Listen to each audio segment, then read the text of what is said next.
The bullet shattered the window inches from her head. Clara Merrick pressed herself against the splintered door frame, heart hammering, as the outlaw's voice cut through the chaos. "That's her, the one who saw our faces." Rowan Hale moved without thinking, his body a shield between the terrified stranger and certain death. He'd sworn off caring about anyone years ago. Tonight, that promise died in the smoke and gunfire of Pine Hollow's main street.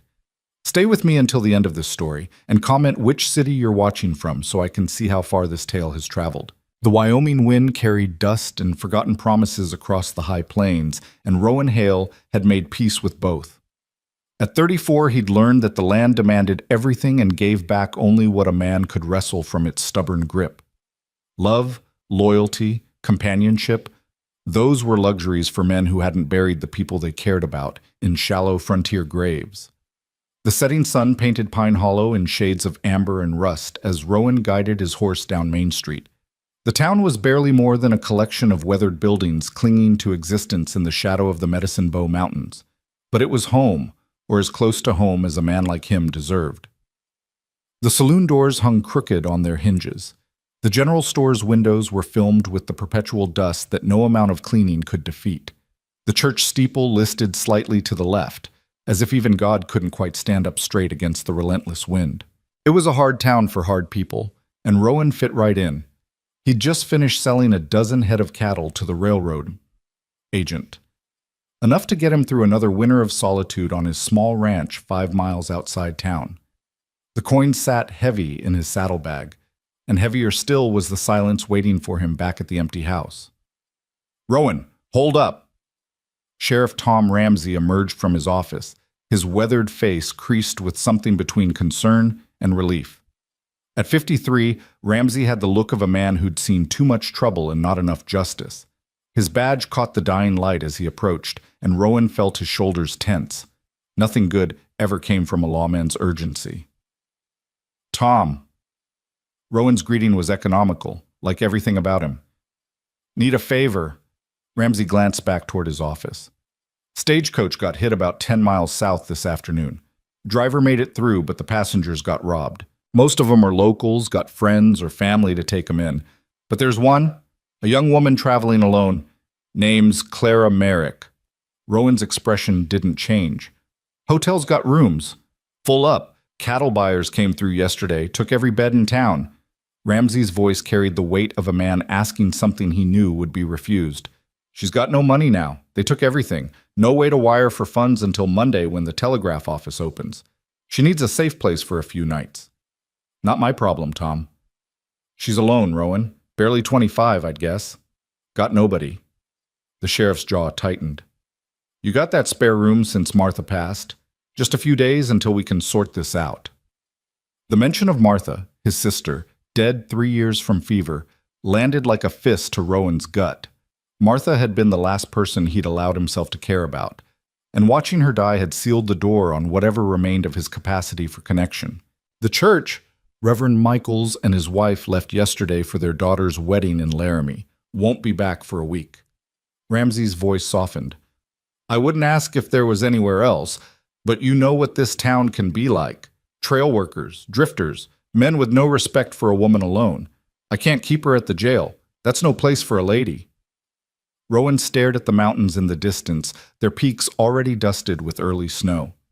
He thought about his empty house, the spare room that still smelled faintly of Martha's lavender soap. He thought about the silence that had become his only companion. 3 days, he finally said. Not a day more. She stays out of my way. I stay out of hers. I appreciate it, Rowan. I know it's not... Save it. Rowan dismounted, tying his horse to the rail. Let's get this over with. The interior of the sheriff's office was dim and spare. A desk, 2 chairs, a gun rack, and a holding cell that currently stood empty. Sitting in one of his chairs, her back straight despite obvious exhaustion, was Clara Merrick. She wasn't what Rowan expected. He'd pictured someone soft, pampered, the kind of Eastern woman who came west with romantic notions and impractical shoes. Instead, Clara Merrick looked like she'd already survived several storms and was bracing for the next one. Her dark hair was pinned back in a practical bun, loose strands escaping around her face. Her traveling dress was simple gray wool, dusty and creased from the journey. But it was her eyes that caught him, gray-blue and direct, meeting his gaze without flinching or fluttering. "Miss Merrick, this is Rowan Hale," Ramsay said. "He's agreed to let you stay at his place until we can sort out your situation." Clara stood, and Rowan noticed she was taller than most women, her eyes nearly level with his chin. She extended her hand like a man would, not waiting for him to take it first. "Mr. Hale, I appreciate your hospitality. I know this is an imposition." Her handshake was firm, her palm calloused. Not a pampered Eastern girl after all. 3 days? Rowan said. "There's a spare room. You stay there, stay out of my business, and we'll get along fine." A flicker of something, amusement, irritation, crossed her face. "I assure you, Mr. Hale, I have no interest in your business. I simply need a safe place to sleep until I can access my funds." "Then we understand each other." "Perfectly." They stood there sizing each other up like two cautious animals meeting on a narrow trail. Ramsay cleared his throat. "Well then, Clara, you got any belongings?" "Everything was in my trunk on the stagecoach. The robbers took it all." Her voice remained steady, but Rowan caught the slight tension in her jaw. "I have what I'm wearing and nothing else." "We'll get you sorted out," Ramsay said. "Mary at the general store might have some spare things. We'll work something out." "I can pay her back once. Don't worry about it now." The sheriff's voice was kind. "Rowan, you mind if I come by tomorrow? Need to get a full statement from Clara about what happened, who she saw." "Long as it's afternoon. I got work in the morning." They emerged into the purple dusk of early evening. The temperature had dropped with the sun, and Rowan noticed Clara suppress a shiver. She had no coat, he realized. The robbers had taken everything. Without speaking, he untied his horse and began walking down the street. After a moment, Clara fell into step beside him. "Your horse is beautiful," she said after a stretch of silence. "What's his name?" "Duke." "Fitting. He has a regal bearing." Rowan glanced at her, surprised by the observation. Most people saw Duke as just another horse, a tool for work. But Clara was right. There was something dignified in the way the big bay carried himself. "He do anything useful besides looking pretty?" Rowan asked, his tone neutral, but testing. "Besides carrying you and not bucking you off?" "I'd say that's fairly useful." Clara's voice carried the smallest hint of humor. "Though I suppose usefulness is subjective." They walked past the saloon, where light and noise spilled into the street.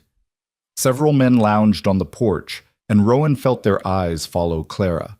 He moved slightly closer to her, a gesture he told himself was purely practical. "You know how to ride?" he asked. "Yes?" "City riding or real riding?" Now the amusement in her voice was unmistakable. "I grew up on a farm in Pennsylvania, Mr. Hale. I can ride, rope, and shoot. I can also cook, clean, and manage accounts. Will any of those skills make me less of an imposition?" "Just curious?" "No, you're trying to figure out if I'm going to be helpless and demanding." Clara stopped walking, forcing him to stop too. In the fading light, her eyes were serious. "I won't be. I don't cry easy, I don't expect to be entertained, and I can take care of myself. I just need a safe roof for a few nights. That's all." Rowan studied her face, looking for cracks in the composure. He found none. "Then we'll get along fine," he repeated. They continued in silence to the small house at the edge of town, a simple structure with a covered porch and a hitching post out front. Rowan had built it himself when he'd first come to Pine Hollow 8 years ago, before Martha got sick, before he'd inherited the small ranch outside town. He still kept the house for nights when he came to town for supplies or business. Inside, the house was neat but stark. A kitchen with a wood stove and a rough table. A sitting area with 2 chairs that didn't match. A bookshelf with maybe a dozen volumes.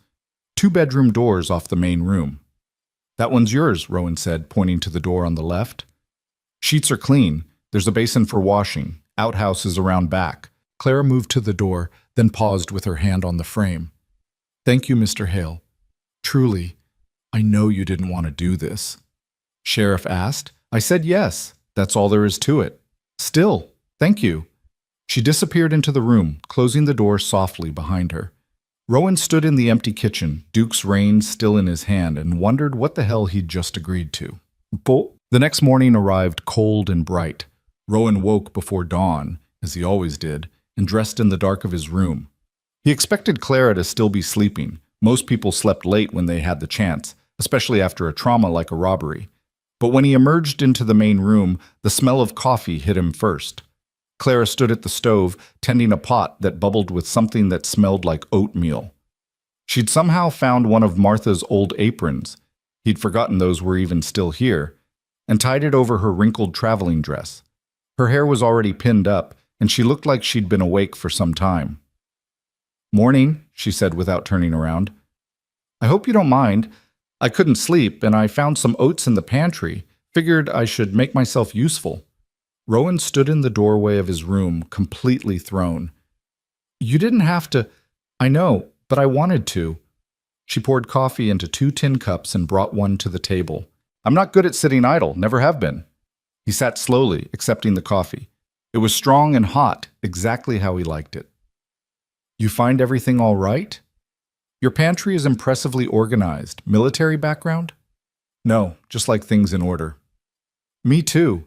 Claire returned to the stove, stirring the pot. "Chaos on the outside, order on the inside. That's what my father used to say." It was the first personal thing she'd volunteered. Rowan sipped his coffee and said nothing, waiting.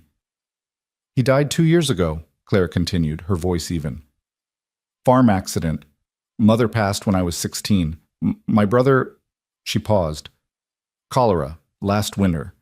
I was traveling west to start fresh. Can't go back to Pennsylvania, sold the farm to pay debts. Sorry for your losses." "Thank you." She brought 2 bowls to the table and sat across from him. "What about you? Sheriff mentioned someone named Martha." "My sister. She came out here with me 8 years ago. Got sick 3 winters back, didn't make it." Claire's expression softened with genuine sympathy. "I'm sorry, that's a hard loss."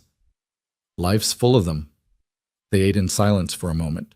The oatmeal was good, better than Rowan usually made for himself. "Sheriff's coming by around noon," Rowan said, "to take your statement. I'll be ready. I got a good look at 3 of them. The one who held the gun on us had a scar across his left cheek. Another had a tattoo on his wrist, looked like a snake. The third stayed on his horse, but he had a distinctive hat, brown leather with silver conchos." Rowan looked up, impressed despite himself. "Most people panic during a robbery, don't notice details. Panicking doesn't change anything. Might as well pay attention." Clara met his eyes. "Besides, I'd like those men caught. They took my mother's ring, only thing I had left of her." There was steel beneath the calm surface, Rowan realized. Clara Merrick had been tested by life and hadn't broken. He recognized it because he saw the same thing in his own mirror every morning. "Ramsey's a good lawman. If they can be caught, he'll catch them." "I hope so." After breakfast, Clara insisted on washing the dishes. Rowan let her, partly because arguing seemed like more trouble than it was worth, and partly because he needed to check on Duke and prepare for the ride back to his ranch. He had cattle to tend and a fence that needed mending. He was in the small stable behind the house, checking Duke's hooves, when Clara appeared in the doorway. "I found these in the chest in my room," she said, holding up a folded set of clothes. "They look like they might have belonged to your sister. Would you mind if I wore them? My dress is filthy, and I can't exactly wash it while wearing it." The clothes were Martha's. A simple cotton blouse and split riding skirt she'd worn when helping with ranch work. Rowan felt a sharp pang seeing them, but he pushed it down. "She'd have wanted them used," he said shortly. "Thank you." Clara hesitated. "There's also a hat and some boots. I'm hoping they fit well enough. If you're riding out to your ranch, I'd like to come with you." Rowan straightened up, frowning. "Why?" "Because sitting in that house all day will drive me mad. Because I told you I'm not helpless, and I meant it. Because—" She paused, and for the first time he saw a crack in her composure. "Because if I sit still too long, I'll start thinking about everything I lost, and I can't afford to break down right now. I need to stay busy." He understood that. God, did he understand that. "You ever done ranch work?" "I told you, I grew up on a farm. Cattle, crops, the whole thing. I can pull my weight. It's a hard ride, 5 miles across rough country. I can handle it." Rowan studied her for a long moment. Everything in him said to refuse, to keep this temporary arrangement as distant as possible. But there was something in her eyes, a desperate need to be useful, to matter, that he recognized all too well. Be ready in 20 minutes. And Miss Merrick? Out there, you do exactly what I say, when I say it. Understood? Understood, Mr. Hale. 20 minutes later, Clara emerged wearing Martha's clothes. The fit wasn't perfect. Martha had been shorter and rounder, but Clara had cinched the skirt with a belt and tucked the blouse in efficiently. The boots were slightly large, but she'd stuffed them with cloth. The wide-brimmed hat shadowed her face. She looked like she belonged here, Rowan thought, then immediately dismissed the idea. He'd saddled Martha's old mare, Daisy, a gentle paint horse who hadn't been ridden much since Martha died. Clara approached the horse calmly, letting Daisy sniff her hand before running her palm down the mare's neck. "Hello, beautiful," she murmured. "We're going to be friends, aren't we?" Daisy nickered softly, and Rowan felt something uncomfortable twist in his chest. The mare had been Martha's favorite, had grieved visibly after Martha's death, standing for hours in her stall with her head hanging low. Now here she was responding to Clara's touch, like she remembered what it felt like to be loved. "Mount up," Rowan said, his voice rougher than he intended. Clara swung into the saddle with practiced ease, settling herself and gathering the reins with the confidence of someone who'd done it 1,000 times. Another surprise. They rode out of Pine Hollow as the morning sun climbed higher, painting the landscape in harsh, beautiful light. The land stretched out in rolling hills covered with sage and buffalo grass, broken by rocky outcroppings and stands of juniper. In the distance, the mountains rose like serrated teeth against the sky. Rowan set a steady pace, and Clara kept up without complaint. She rode well, not fancy, but competent and comfortable. She didn't chatter or ask questions, just rode in silence, taking in the landscape with what looked like genuine appreciation. They'd been riding for about an hour when Clara finally spoke. "It's beautiful out here. Harsh, but beautiful. It's hard country, kills the weak and wears down the strong." "Like everywhere, then." Clara's voice was thoughtful. "Pennsylvania could be just as brutal. Different dangers, maybe, but just as deadly. At least here, you can see what's coming." Rowan glanced at her. "What do you mean?" "Back east, threats hide behind polite society. Men smile while plotting to take your land. Women befriend you while spreading rumors. Everything's buried under layers of false civility." She gestured at the open landscape. "Here, if something wants to kill you, it doesn't pretend to be your friend first. I appreciate the honesty." Despite himself, Rowan felt the corner of his mouth twitch. Never thought of it that way. Most people don't. They just see the emptiness and call it lonely. But there's a difference between being alone and being lonely. Is there? Of course. You can be alone and content. You can be surrounded by people and feel utterly isolated. Clara adjusted her seat in the saddle. "Which are you, Mr. Hale?" The question caught him off guard. "What makes you think I'm either?" "Because we're the same, you and I. We've both lost people we loved. We've both learned that caring hurts. So we tell ourselves we're fine alone, that we don't need anyone. But there's a difference between not needing anyone and being afraid to need anyone." "You don't know anything about me." "Don't I?" Clara's voice was gentle but persistent. "You live alone, you work alone. You clearly avoid getting close to anyone. You agreed to let me stay only because the sheriff guilted you into it, and you're counting the hours until I leave. Not because you actually mind my presence, but because you're terrified of getting used to having someone around again." Rowan's jaw tightened. "You're making a lot of assumptions, Miss Merrick." "I'm observing, and I'm right, aren't I?" He didn't answer, which was answer enough. They rode in silence for another 20 minutes before his ranch came into view. It was a modest spread, a small house, a barn, a few corrals, and grazing land that stretched toward the foothills. Nothing fancy, but it was his, bought with money he'd saved from years of hard work. As they approached, Rowan noticed something wrong. The gate to the main corral stood open, swinging slightly in the wind. He always closed that gate. Always.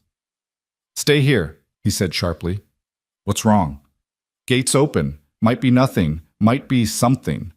Clara's hand moved to her waist, and Rowan realized she was reaching for a weapon that wasn't there. If it's something, you shouldn't go alone. I said stay here. But as he dismounted and approached the corral, Clara followed on foot, leading Daisy. Stubborn woman. The corral was empty. 6 head of cattle that should have been there were gone. Rowan felt cold fury settle over him as he scanned the area. Tracks in the dust showed where the cattle had been driven out and headed north. Rustlers, he said flatly. How long ago? Tracks are fresh. Maybe an hour, 2 at most. He swung back into Duke's saddle. I'm going after them. I'm coming with you. The hell you are. Go back to the house, lock the doors. And do what? Wait for you to come back? What if they circle around? What if there are more of them? Clara's voice was sharp with logic. You need someone watching your back, and I'm here. Unless you think I'm useless? I think you're a civilian who's already been through 1 robbery this week. And I think I'm someone who knows how to handle herself and isn't going to hide while you ride into potential danger alone. Clara met his glare without flinching. Your choice, Mr. Hale. Waste time arguing with me or let me come along and maybe actually catch these thieves before they disappear with your cattle. Rowan wanted to argue. Every instinct screamed at him to send her back, to keep her safe, to not risk anyone else. But the tracks were getting older by the minute, and she was right. Having someone at his back might make the difference. You stay behind me. You do exactly what I say. And if shooting starts, you get the hell out. Understood? Understood. They rode north at a hard gallop, following the tracks through sage and scrub. The trail was clear. Whoever had taken his cattle wasn't trying to hide their path. That meant either they were stupid or they didn't care about being followed. Neither option was good. After 30 minutes of hard riding, Rowan spotted movement ahead. 3 riders, driving his 6 cattle toward a narrow canyon. He pulled Duke up short, and Clara stopped beside him. That's them, he said quietly. 3 men, armed. Clara studied them through narrowed eyes. The one on the left, brown hat with silver conchos. That's one of the men who robbed the stagecoach. Rowan's blood went cold. You sure? Positive. I told you I got a good look. Her voice was tight. They followed us. They knew where we'd be. Why would stagecoach robbers bother with cattle rustling? Maybe they recognized me. Maybe they're trying to cover their tracks. Clara's hands tightened on Daisy's reins. What do we do? Rowan was already reaching for his rifle. We get my cattle back. You circle around to that outcropping on the right. Stay hidden.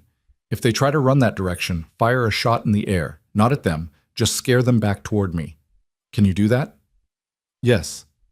If they start shooting at you, I'll get out. I'm not brave, Mr. Hale, just stubborn. Despite everything, Rowan almost smiled. That's the smart kind of stubborn. Go! Clara wheeled Daisy around and headed for the outcropping at a careful trot, keeping low and using the terrain for cover. Rowan waited until she was in position, then spurred Duke forward. Those are my cattle, he called out, his voice carrying across the distance. You're going to leave them here and ride on, or this is going to get ugly. The 3 rustlers turned in their saddles. The one with the silver concho's hat laughed. That's so. You and what army, cowboy? Don't need an army, just need you to be smart. Smart would be you turning around and forgetting you saw anything. The man's hand moved toward his gun. We don't want trouble, but we ain't afraid of it either. Rowan's rifle was already in his hands. Last chance. What happened next unfolded in seconds, but felt like hours. The rustler with the hat went for his gun. Rowan fired first, not to kill, but to wound. The shot caught the man in the shoulder, spinning him off his horse. The other 2 rustlers scattered, one heading toward the canyon, the other back the way they'd come. The one heading back suddenly changed direction as a shot cracked from the outcropping where Clara waited. The rustler cursed and veered back toward Rowan, who fired again, this time hitting the man's horse in the rump. Not a killing shot, but enough to send the animal bucking and dumping its rider hard on the ground. The 3rd rustler made it to the canyon mouth and disappeared. Rowan let him go. One escaped was better than a firefight where someone might get killed.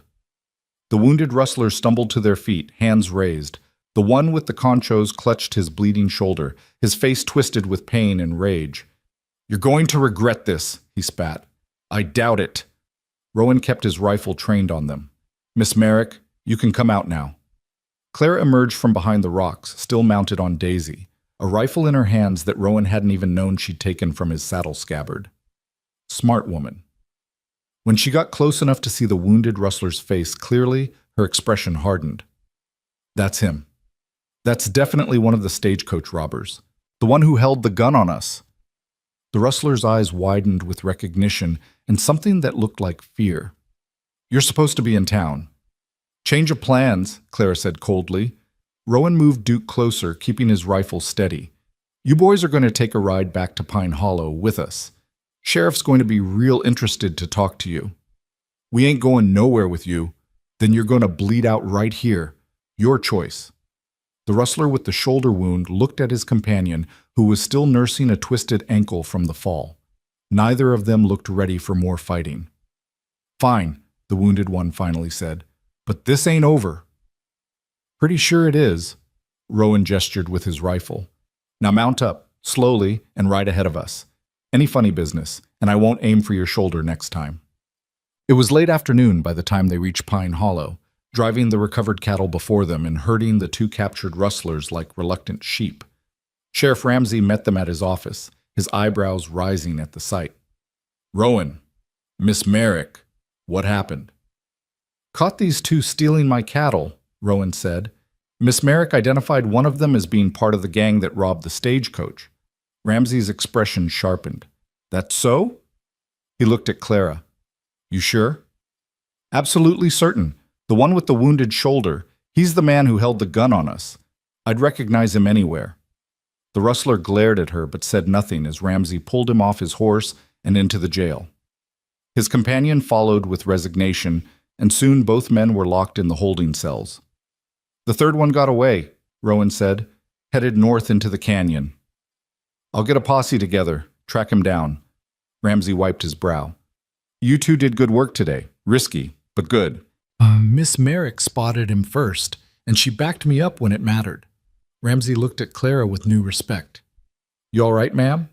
That's 2 dangerous situations in 2 days. I'm fine, Sheriff. Clara's voice was steady, but Rowan noticed the slight tremor in her hands now that the adrenaline was fading. Just glad we caught them. Well, you just earned yourself a reward. These boys are wanted for more than just your robbery.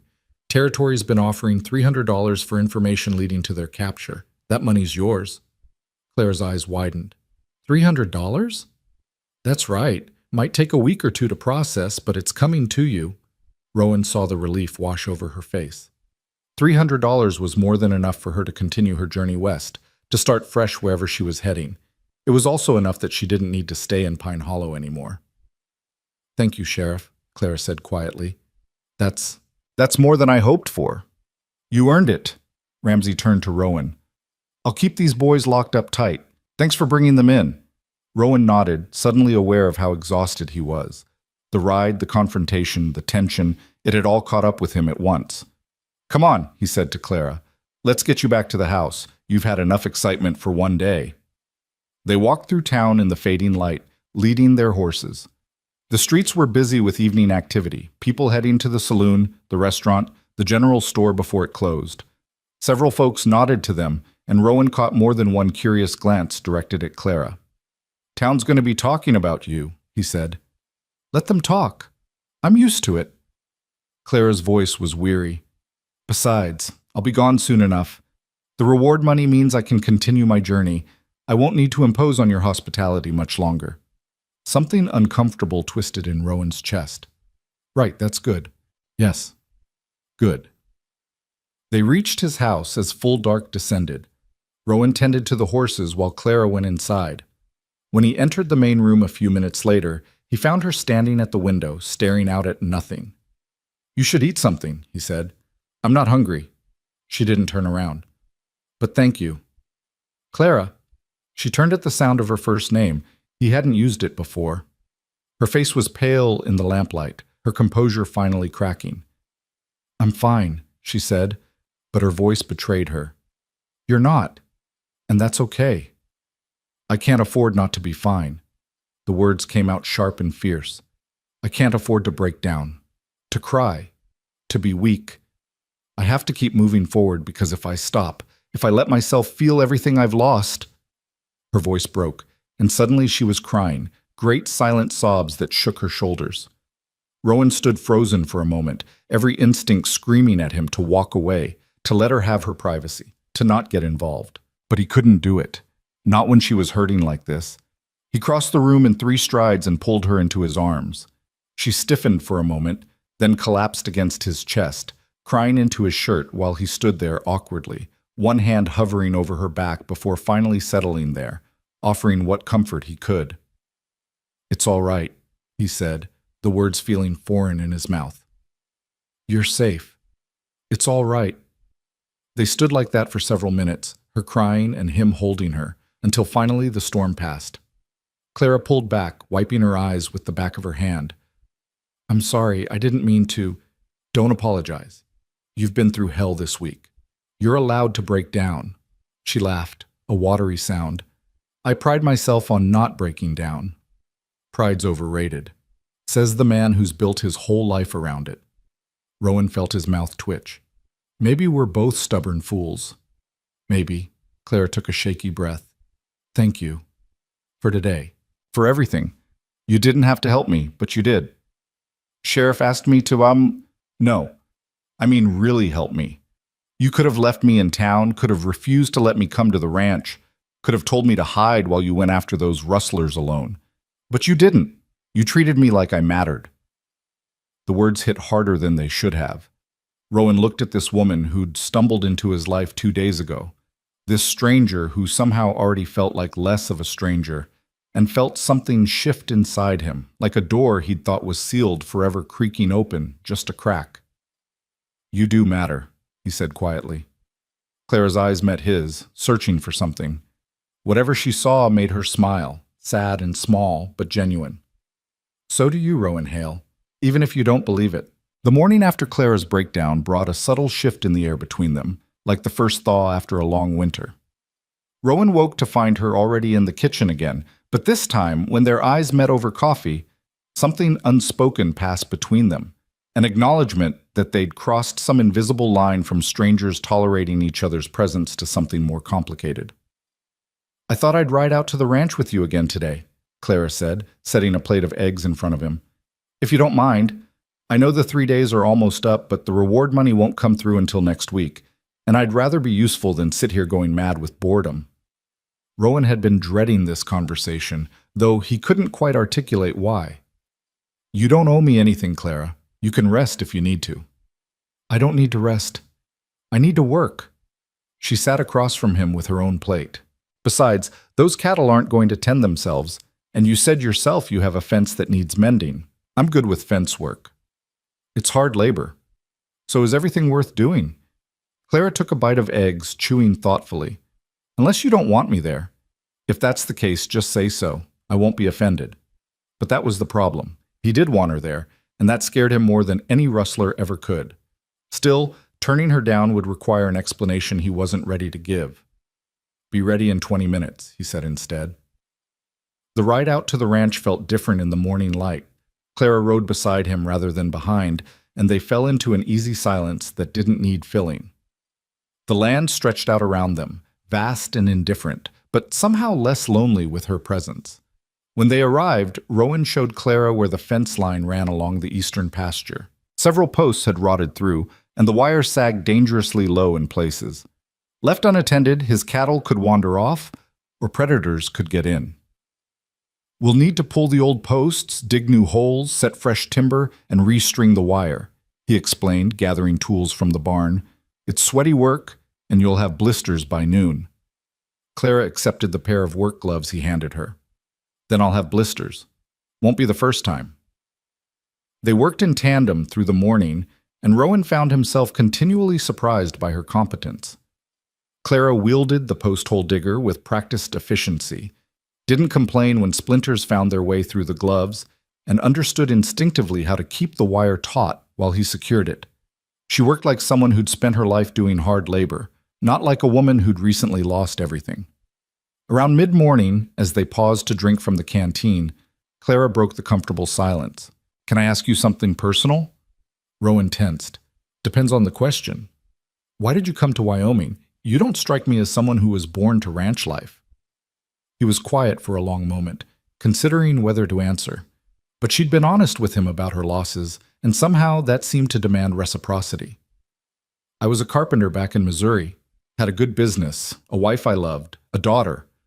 The words came out flat, practiced, like a story he'd told himself so many times it had lost its emotional weight. Fire took them both. House burned down while I was at a job site. They said it was quick, that they didn't suffer, but I don't know if that's true or just something people say. Claire's face softened with understanding. How long ago? 9 years. I sold everything, took Martha, she was widowed herself, and came west. Figured I'd outrun the memories. He laughed bitterly. Turns out grief travels light. I'm sorry, Rowan. That's a terrible loss. Life's full of them, he said, echoing his words from their first morning together. You learn to live with it, or you don't. What are you doing? The question caught him off guard. What? Are you living with it, or are you just existing alongside it? Clara's gray-blue eyes were gentle but persistent. Because there's a difference. I'm surviving. That's enough. Is it? She didn't wait for an answer, instead turning back to the fence line. Come on, this post isn't going to set itself. They worked in silence after that, but Rowan couldn't shake her question. Was he living or just existing? For 9 years he'd told himself that survival was enough, that asking for more was greedy given what he'd lost.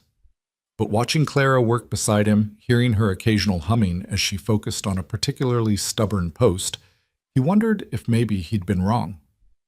By noon, they'd replaced 6 posts and restrung 50 yards of fence. Clara's face was flushed from exertion, her hair escaping its pins and damp tendrils, and there was a smudge of dirt across her cheek. She looked alive in a way that made Rowan's chest ache. We should eat, he said abruptly. There's a spot by the creek that's shaded. They rode to a stand of cottonwoods where a narrow creek burbled over smooth stones. Rowan had packed bread, cheese, and some dried apples. Simple fare, but Clara accepted it gratefully. This place is beautiful, she said, settling on a flat rock near the water. Peaceful. Martha used to love it here. Said it reminded her of a spot back in Missouri where we used to play as kids. Rowan sat a respectful distance away, though part of him wanted to sit closer. After she died, I stopped coming. Seemed wrong to enjoy it without her. She'd probably hate that you stopped. You didn't know her. No, but I know what it's like to be the one who dies. Clara's voice was thoughtful.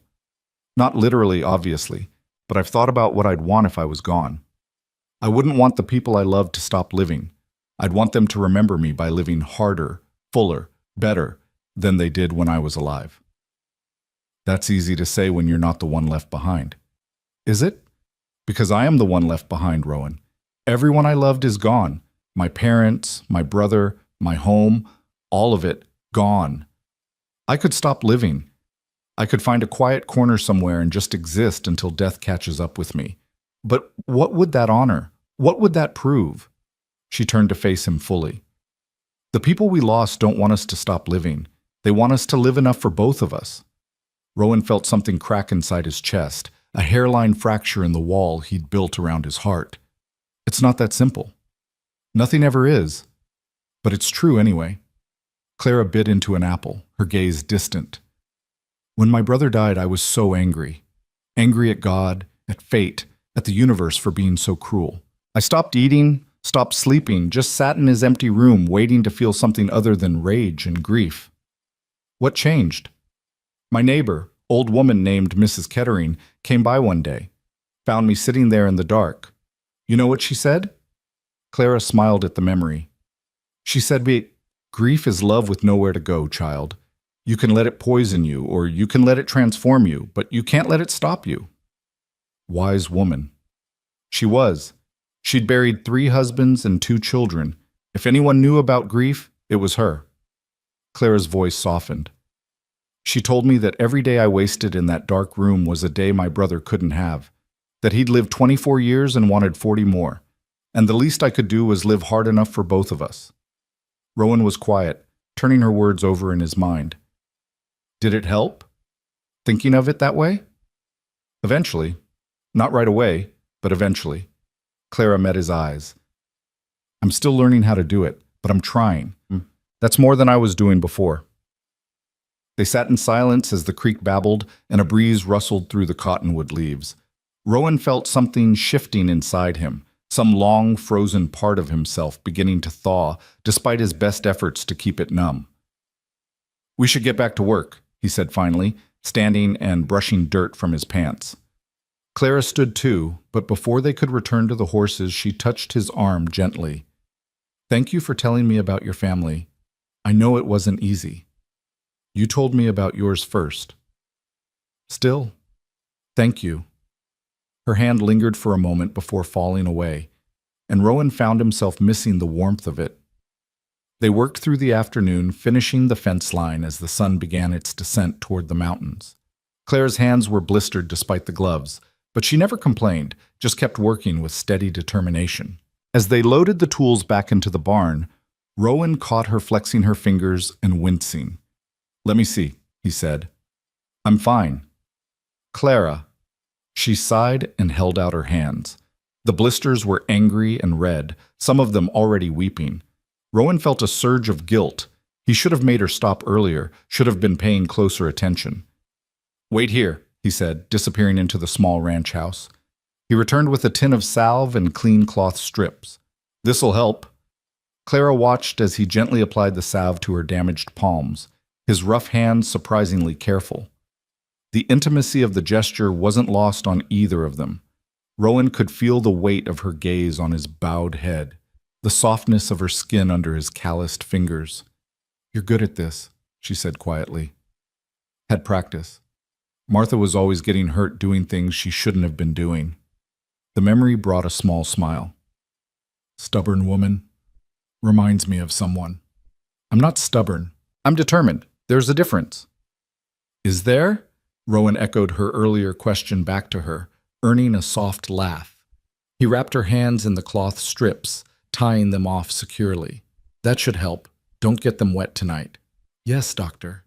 Claire's tone was teasing, but her eyes were serious. "Thank you for taking care of me. You helped me today. It's only fair." "Is that the only reason?" The question hung between them, loaded with implications neither was quite ready to address. Rowan released her hands and stepped back, putting safe distance between them. "We should head back to town. It'll be dark soon."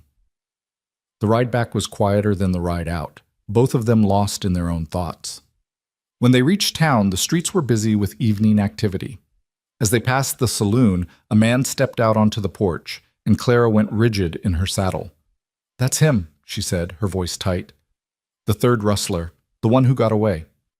Rowan followed her gaze to a lean man with a scarred face, currently lighting a cigarette. "You sure?" "Positive. I saw him clearly when he rode into the canyon." The man looked up at that moment and locked eyes with Clara. Recognition and alarm flashed across his face, and he bolted, disappearing into the alley between the saloon and the general store. "Stay here," Rowan said, already dismounting. But Clara was right behind him, ignoring his order as she'd ignored several others.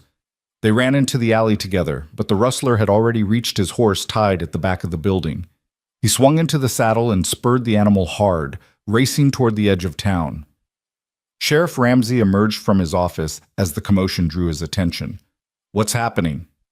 "Third rustler," Rowan called out, "heading north." Ramsey didn't hesitate. "I'll get a posse together." "Rowan, you coming?" Rowan looked at Clara, torn between the desire to chase down the criminal and the need to make sure she was safe. She read his hesitation and shook her head. "Go. I'll be fine. I'll lock myself in the house and wait for you." "Clara? I'm not helpless, remember? I can handle a few hours alone." Her bandaged hands touched his arm briefly. "Go catch him." Ramsey was already gathering men, 4 townsmen who could ride and shoot. Rowan mounted Duke, every instinct screaming at him to stay with Clara, but duty pulled him in the opposite direction. "Lock the doors," he said. "Don't open them for anyone but me or the sheriff." "I will. Be careful." He wanted to say something more, something about how the thought of her in danger made his chest tight with fear, but there was no time. The posse rode out at a hard gallop, following the tracks north into the darkness. They chased the rustler for 2 hours, following his trail by moonlight and instinct. Finally, they cornered him in a box canyon with no way out. The man surrendered without a fight, his horse exhausted and himself clearly resigned to his fate. "Looks like your luck ran out," Ramsay said as he put the man in irons. "Luck ran out the day I hit that stagecoach," the rustler muttered. "That woman's got eyes like a hawk." Rowan felt a surge of protective pride. "That woman helped put you and your friends behind bars. Show some respect."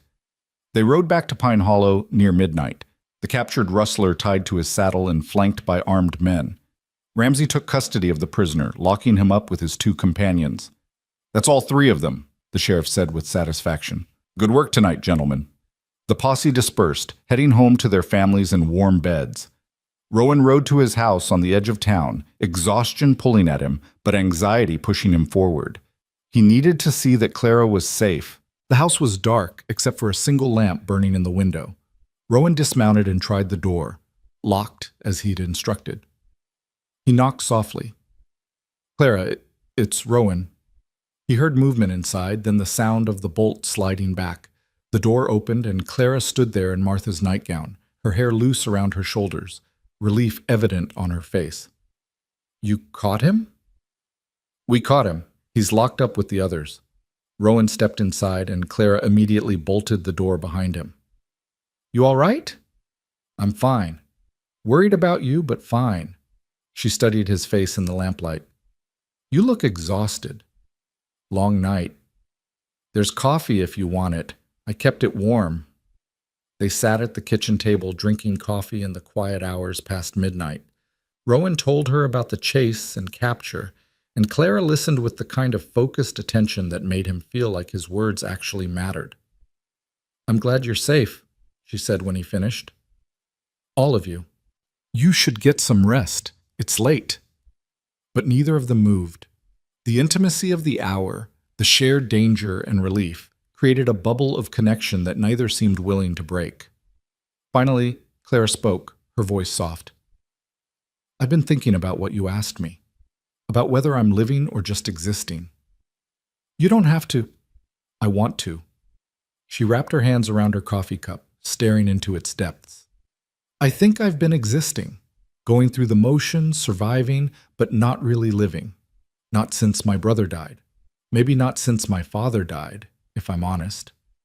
There's no shame in that, isn't there? I've spent 2 years telling myself I was fine, that I was handling things, that I was strong, but really, I was just numb, just getting from one day to the next without feeling anything too deeply." She looked up, her eyes bright in the lamplight.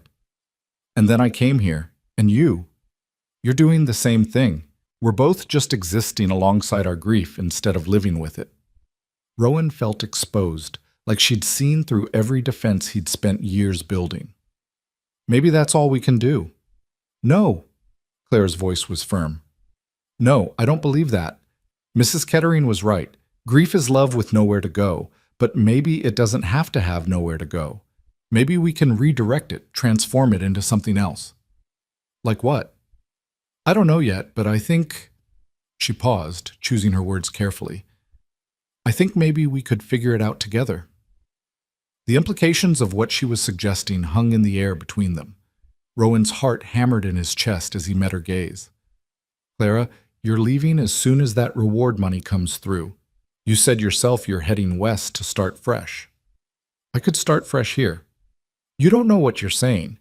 You've been through trauma, the robbery, the rustlers, everything. You're not thinking clearly." "I'm thinking more clearly than I have in 2 years. Clara leaned forward, her expression earnest. "Rowan, I know this is fast. I know we barely know each other, but I also know that I feel more alive working beside you on that fence line than I have since my father died. I know that this place, this harsh, honest, beautiful place, it feels like somewhere I could belong." "What about me?" The question came out rougher than he intended. "What about the fact that everyone I care about ends up dead or gone? What about the fact that I'm already here? That I already care?" Clara's voice was gentle but unyielding. "You can't protect yourself from loss by refusing to live, Rowan. All you do is lose differently, slower, but just as completely." He wanted to argue, to list all the reasons why this was impossible, why he couldn't let himself care about her, why she should run as far from him as possible, but the words wouldn't come. Instead, He just sat there, staring at this woman who'd crashed into his carefully controlled life and threatened to upend everything. "I don't know how to do this," he finally admitted. "I don't know how to let someone in again." "Neither do I, but maybe we could learn together." Clara reached across the table, her bandaged hand covering his scarred one. "I'm not asking for promises or declarations. I'm just asking for a chance. Let me stay a little longer. Let's see what happens." Rowan looked at their joined hands, hers small and damaged from today's work, his large and calloused from years of labor. Two broken people reaching for each other in the darkness. It terrified him. But the alternative, watching her leave, returning to his empty house, an emptier life, terrified him more. "The reward money," he said slowly. "When it comes through, you could use it to buy supplies. Stay at the ranch, help with the work. I could pay you a fair wage for the labor." Clara's smile was soft and knowing. "That sounds practical and reasonable." "It is practical and reasonable. It's also an excuse for both of us to pretend we're not taking a risk on something neither of us understands yet. Is that a problem?" "No." Her thumb brushed across his knuckles, a whisper of touch that sent heat through his entire body. "I think it's perfect." They sat there for a long moment, hands joined, the weight of unspoken possibilities settling around them like snow. Finally, Rowan stood, gently releasing her hand. "You should get some rest. We have work tomorrow." "We do." Clara stood as well, but before he could retreat to his room, she stepped close and pressed a soft kiss to his cheek. "Thank you, Rowan, for giving this a chance."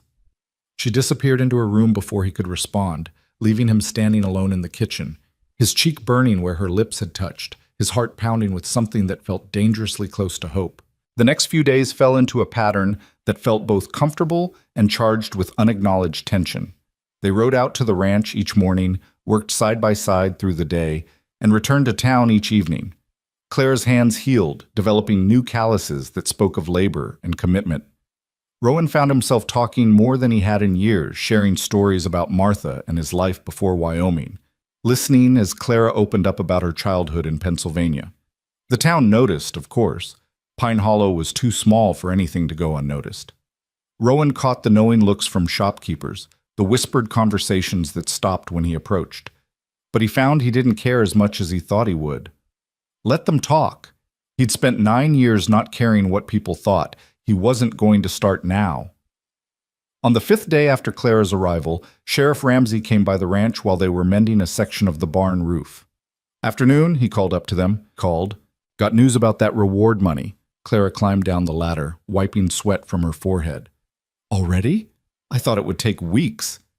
Territory Marshal happened to be in the area, heard about the capture and expedited the paperwork. Ramsey handed her an envelope. $300 as promised, plus another $100 for the capture of the third rustler. Clara's eyes widened. $400? You earned it! Those boys were wanted for a string of robberies across 3 territories. The sheriff tipped his hat. "You planning on staying in Pine Hollow, Miss Merrick, or continuing your journey west?" "I haven't decided yet," Clara said, but her eyes flicked to Rowan on the roof. Ramsey caught the look and smiled. "Well, take your time deciding. Town could use someone with your particular talents. Not many folks can identify criminals that quick and keep their head in a crisis." After the sheriff left, Clara stood staring at the envelope in her hands. $400 was enough to go anywhere, do anything. Start a new life in California or Oregon. Buy land, open a business, disappear into anonymity. "You should go inside, count it," Rowan said from the roof, his voice carefully neutral. "Make sure it's all there." Clara looked up at him, shading her eyes against the sun. "Do you want me to leave?" The question was direct, demanding an honest answer. Rowan climbed down the ladder, standing in front of her with sawdust in his hair and uncertainty in his eyes. "No," he said simply, "but I don't want you to stay out of obligation or because you think you owe me something." "I don't feel obligated. I feel—" She searched for the right word. "I feel like I found something I didn't know I was looking for. Does that make sense?" "Yeah." His voice was rough. "Yeah, it does. So I'd like to stay, if the offer still stands. I can pay room and board now, contribute to supplies." "I don't want your money, Clara." Then what do you want?" The question hung between them, heavy with meaning. Rowan reached out slowly, giving her time to pull away, and tucked a loose strand of hair behind her ear. His hand lingered against her cheek, and she leaned into the touch like a flower turning toward the sun. "I want you to stay because you want to stay," he said quietly. "Not because it's practical or convenient, because you want to be here." "I do want to be here." Clara's hand came up to cover his. "More than I've wanted anything in a long time." He kissed her then, soft and tentative, like he was afraid she might break or disappear. Clara responded with a gentle pressure of her own, her free hand fisting in his shirt to pull him closer. The kiss deepened, years of loneliness and loss pouring into it from both sides, and when they finally broke apart, both were breathing hard. "Well," Clara said shakily, "that's one way to seal an agreement." Rowan laughed, the sound surprising them both. He couldn't remember the last time he'd laughed. Really laughed. Not just a bitter chuckle at life's cruelties. But Clara made him laugh, made him feel, made him want to be more than just a man surviving.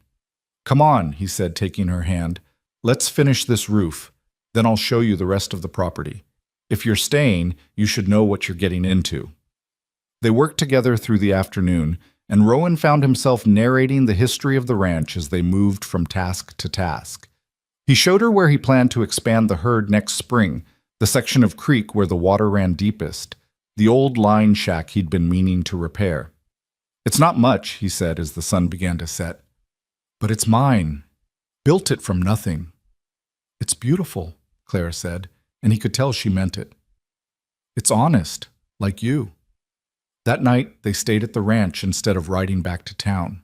It felt like crossing another threshold, choosing to be here together in the place that would become theirs.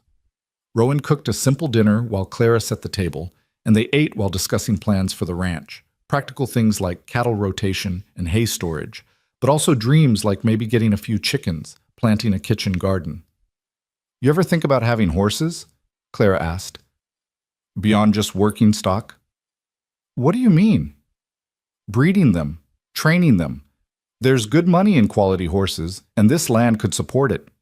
Her eyes lit up as she warmed to the idea. "You've got water, grass, and shelter. All you'd need is a good stallion and a few mares." Rowan considered it. "That's a long-term investment. Takes years to build a reputation." "Good thing we have time, then." The casual assumption of a shared future made his heart skip. "We do?" Clara met his eyes across the table. "I hope so." After dinner, they sat on the porch as darkness fell and stars emerged in impossible numbers. The night was cold but clear, and Rowan built a small fire in the stone pit he'd constructed for evenings like this. They sat close together on the bench he'd made from cottonwood logs, sharing warmth and comfortable silence. "Tell me something you've never told anyone," Clara said suddenly. "Why?" "Because I want to know you, really know you, not just the parts you show the world." Rowan was quiet for a long time, watching the fire dance. Finally he spoke. "Sometimes I forget what my daughter looked like. Her face, I mean. I remember she had my wife's eyes, remember the sound of her laugh. But her face," his voice cracked. "It's been 9 years, and sometimes I can't picture her face anymore. And that terrifies me more than anything, because if I forget her face, what else will I forget? How do I honor their memory if I can't remember?" Clara's hand found his in the darkness. "You honor their memory by living, by being the man they loved, by opening your heart to possibility instead of closing it to pain." She squeezed his fingers. "And Rowan? Forgetting what someone looked like doesn't mean forgetting who they were or what they meant to you. The love is still there. It just takes different shapes." "You really believe that?" "I have to. Otherwise, the grief would swallow me whole." They sat in silence, hands joined, watching the fire burn low. Finally, Clara spoke again. "My turn. Something I've never told anyone." She took a deep breath. "When my brother died, part of me was relieved. Not that he was gone. God, never that. But relieved that I didn't have to keep pretending everything was fine, that I could finally break down without someone depending on me to be strong." That doesn't make you a bad person, doesn't it? What kind of sister feels relieved when her brother dies? The kind who was drowning and finally got permission to come up for air. Rowan turned to face her. "Clara, You can't carry everyone else's burdens without putting down your own sometimes. That's not weakness, that's human. She leaned her head on his shoulder, and Rowan felt something inside him settle into place, like a bone finally healing straight after being broken. They sat like that for a long time, watching the stars wheel overhead, two broken people beginning to believe they might be able to make something whole together. The fire had burned down to embers when Clara finally lifted her head from Rowan's shoulder, her neck stiff from the angle, but her heart oddly light. The night had grown colder, their breath forming small clouds in the darkness, but neither had wanted to move and break the spell of peace that had settled over them. "We should get some sleep," Rowan said reluctantly. "Morning comes early on a ranch." "I'm learning that." Clara stood, stretching, and Rowan caught himself watching the way the firelight played across her features. "Thank you for tonight, for listening, for understanding." "Same to you." They went inside to their separate rooms, but Rowan lay awake for hours, staring at the ceiling and wondering how his carefully ordered solitude had been upended so completely in less than a week. Clara Merrick had crashed into his life like a summer storm, and he was beginning to realize he didn't want the skies to clear. The next 2 weeks passed in a rhythm that felt almost dangerously domestic. Clara proved herself invaluable on the ranch, her farm background showing in everything from the efficient way she mucked stalls to her gentle handling of the cattle.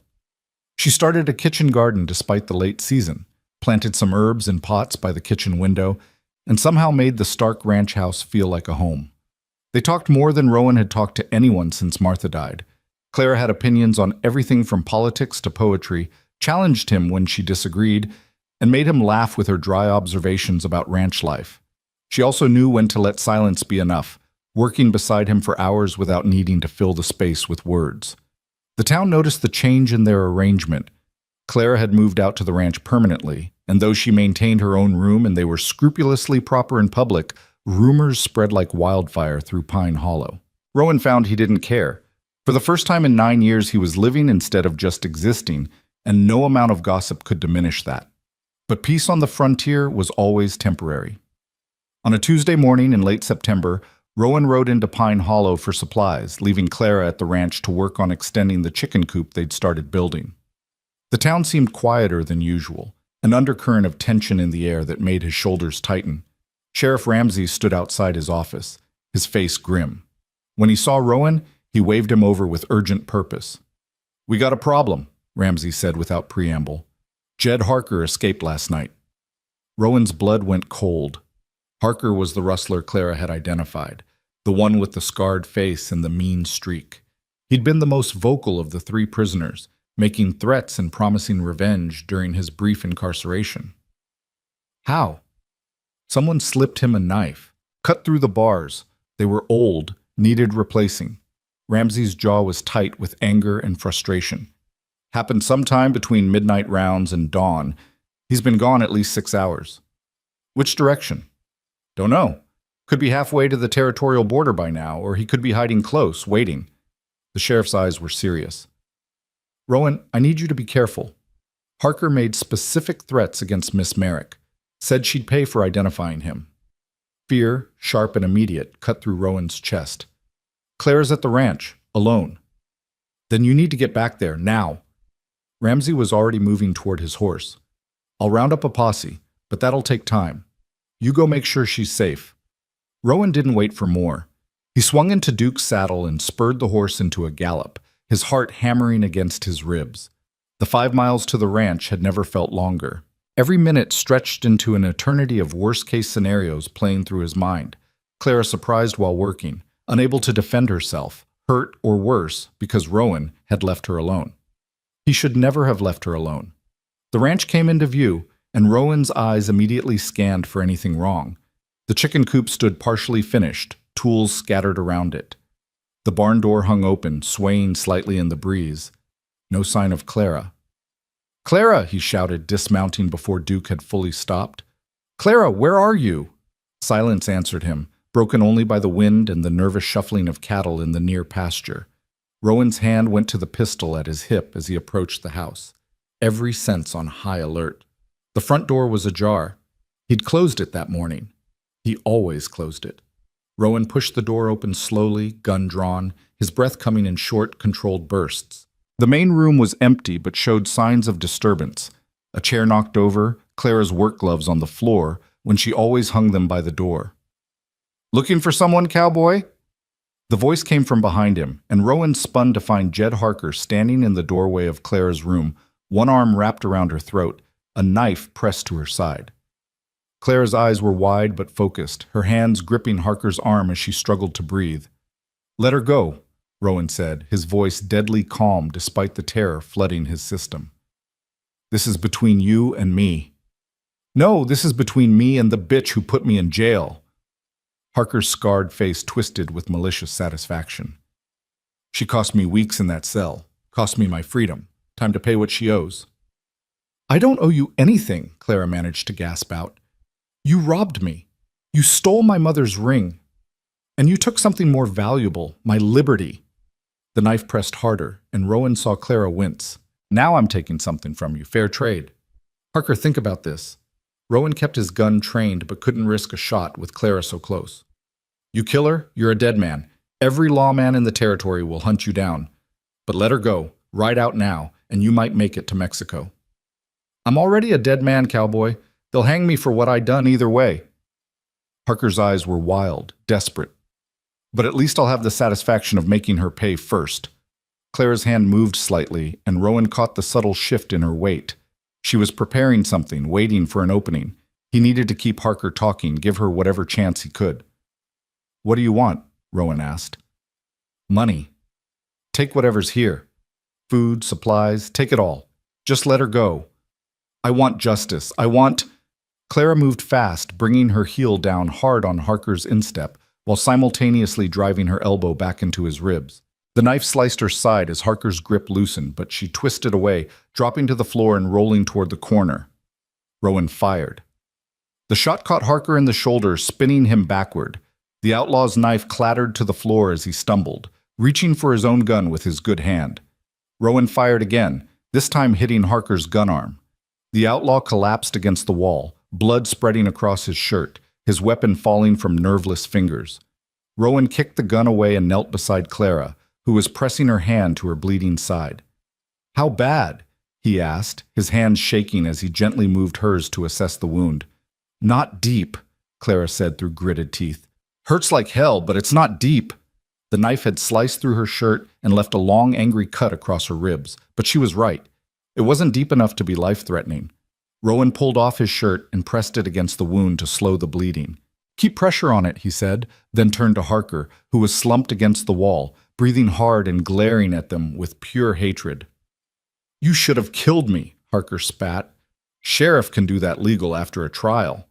Rowan retrieved rope from the supply cupboard and bound Harker's hands behind his back, none too gently. "You're going back to jail. And this time, you won't be getting out." The sound of multiple horses approaching made Rowan tense, but then he heard Ramsey's voice calling out. The sheriff burst through the door with 4 armed men, taking in the scene with swift comprehension. "Everyone all right?" Ramsey asked. "Clara's hurt. Needs a doctor." Rowan was back at her side, his hands gentle despite the urgency. "Harker's alive." "Barely." 2 of the posse members hauled Harker to his feet and dragged him outside. Ramsey knelt beside Clara, his weathered face creased with concern. "Let me see." He examined the wound with practiced efficiency. "You're lucky. Another inch deeper and this would be serious. As is, you'll need stitches and rest." "I can ride," Clara said stubbornly. "You're not riding anywhere," Rowan said flatly. "We'll bring the doctor here." "Rowan's right," Ramsey agreed. "Pete, ride back and get Doc Morrison. Tell him it's urgent." One of the posse members nodded and rode off at a gallop. The sheriff turned back to them. "What happened here?" Rowan gave a brief account while keeping pressure on Clara's wound. Ramsey's expression darkened as he listened.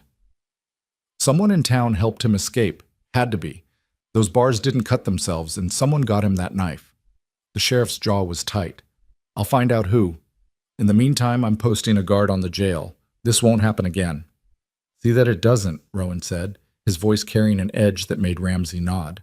After the sheriff and his men left with Harker, Rowan helped Clara to the bedroom and settled her on the bed, propping pillows behind her back so she could sit upright. She was pale, her breathing shallow with pain, but her eyes were clear and focused. "I'm sorry," she said quietly.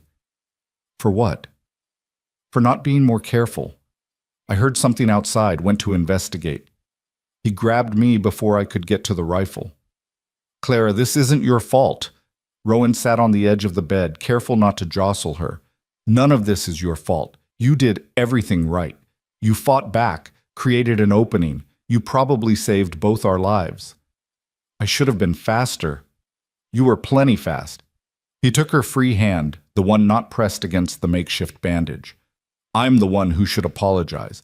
I left you alone when I knew there was danger. I should have stayed or taken you with me, or... Rowan, Clara squeezed his hand. Stop. You couldn't have known he'd escape. You couldn't have known he'd come here. I should have protected you better. You did protect me. You came back. You saved me. Her voice softened. You always save me. The doctor arrived within the hour, a gruff older man named Morrison who'd been patching up frontier injuries for 30 years. He cleaned and stitched Clara's wound with efficient professionalism, gave her laudanum for the pain, and left instructions for keeping the wound clean and watching for infection. She'll be fine, Morrison told Rowan on his way out. Keep her quiet for a few days, make sure she doesn't reopen those stitches. And for God's sake, make sure she rests. These stubborn frontier women always try to do too much too soon. After the doctor left, Rowan sat in the chair he'd pulled beside Clara's bed, watching her drift in and out of sleep as the laudanum took effect. Every time she stirred or made a sound, his heart clenched with protective concern. He'd come so close to losing her today. If he'd been 5 minutes later, if Harker had been more skilled with that knife, if Clara hadn't been brave and quick thinking. He couldn't finish the thought. As darkness fell, Clara woke more fully, her eyes finding him in the lamplight. You're still here, she murmured. Where else would I be? Sleeping, eating, taking care of the ranch. She shifted slightly and winced. You don't have to watch over me like this. Yes, I do. Rowan, I almost lost you today, Clara. The words came out raw, stripped of his usual careful control. When I saw you with that knife at your throat, when I thought I might be too late, I can't lose you. I won't survive losing you. Clara reached for his hand, pulling him closer. You didn't lose me. I'm right here. But I could have. And the thought of it, the possibility, he broke off, struggling with emotions he'd kept locked away for years. I told myself I wouldn't care about anyone again, that it wasn't worth the risk of loss. But you came into my life and made me care anyway, made me want things I thought I'd buried with my family. What things? Her voice was soft, inviting. A future, a partner, someone to build something with instead of just surviving alone. Rowan met her eyes, letting her see the vulnerability he usually hid. I'm falling in love with you, Clara Merrick. Probably already fallen. And it terrifies me because I know how much it hurts to lose someone you love. Clara's eyes filled with tears, but she was smiling. Then I guess it's good that I'm falling in love with you too, because at least we can be terrified together. He kissed her then, gentle and careful of her injury, pouring everything he couldn't say into the press of lips and the caress of his hand against her cheek. When they broke apart, Clara was crying in earnest, but they were good tears, healing tears. Stay with me tonight, she whispered. I don't mean, just stay. I don't want to be alone. I'm not going anywhere, Rowan promised. He kicked off his boots and lay down on top of the covers beside her, careful not to jostle her injured side. Clara shifted closer, resting her head on his chest, and Rowan wrapped his arm around her shoulders, holding her like she was something precious and fragile. They lay like that as the lamp burned low, listening to each other breathe, two people who'd survived separate hells finding comfort in shared warmth. Rowan felt Clara relax against him, her breathing evening out as sleep claimed her again. He stayed awake, watching over her, silently promising that he would never let anyone hurt her again. The next morning brought Sheriff Ramsey back to the ranch, his expression troubled. How's Clara? He asked. Healing, resting. Rowan had been up since dawn, taking care of the morning chores so Clara wouldn't try to do it herself. What's wrong? Found out who helped Harker escape. Young fool named Danny Sykes works at the livery stable. Harker's cousin, turns out. Kid's barely 18, thought he was helping family. Ramsey shook his head. I got him locked up now, but that's not why I'm here. Then why are you here? Because Danny's talking, trying to reduce his sentence. Says Harker had partners we don't know about. Says there's a whole gang working this territory, and the three we caught were just the visible part. The sheriff's voice was grim. Says they're planning something big in Pine Hollow, a bank job maybe, or hitting the assay office when the monthly gold shipment comes through. Rowan's jaw tightened. When? Danny doesn't know exact timing, but soon. Could be days, could be a week. Ramsey met his eyes. I'm putting together a proper defense. Need men who can shoot straight and keep their heads in a fight. You interested? Clara's hurt. I can't leave her. Bring her to town. She can stay with the Hendersons. Mary's been asking after her anyway. She'll be safer there than out here alone. The sheriff's expression was serious.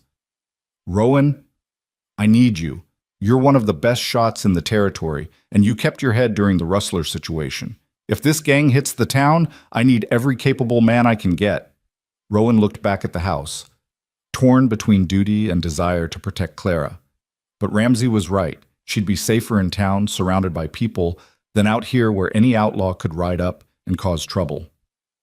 Let me talk to Clara first. He found her awake, sitting up in bed and looking mutinous about being confined there. When he explained the situation, her expression shifted from frustration to concern. You should help, she said immediately. The town needs you. Clara, I'll be fine. Mrs. Henderson makes excellent pie, from what I hear, and I could use some female company.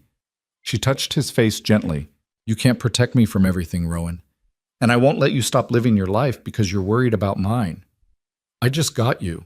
I'm not ready to risk losing you. Then don't lose. Clara's smile was small but fierce. Go be the hero this town needs. I'll be waiting when you get back. They rode into Pine Hollow that afternoon, moving slowly to accommodate Clara's injury. Mary Henderson welcomed Clara into her home with warm enthusiasm, settling her in the guest room and promising to take excellent care of her.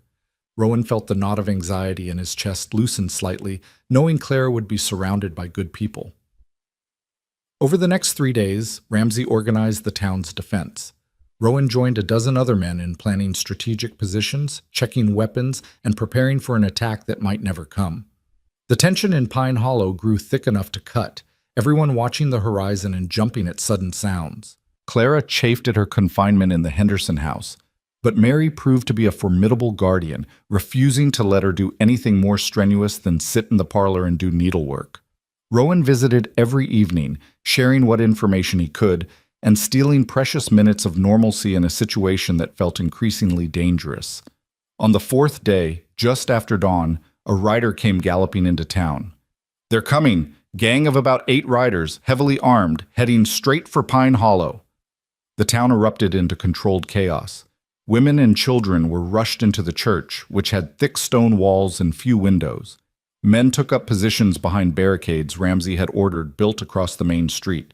Rowan found himself positioned at the sheriff's office window, rifle ready, heart pounding with adrenaline and fear. Remember, Ramsey called out, we let them get into the kill zone before anyone fires. No shooting until I give the signal. We want them trapped, not scattered. Clara appeared at Rowan's side and his heart dropped. What are you doing here? You're supposed to be at the Hendersons. Mrs. Henderson is with the women and children. I'm here because I can shoot, and you need every gun you can get. Clara held up a rifle, her expression brooking no argument.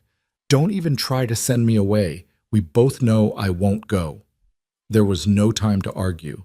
The thunder of hooves announced the gang's arrival.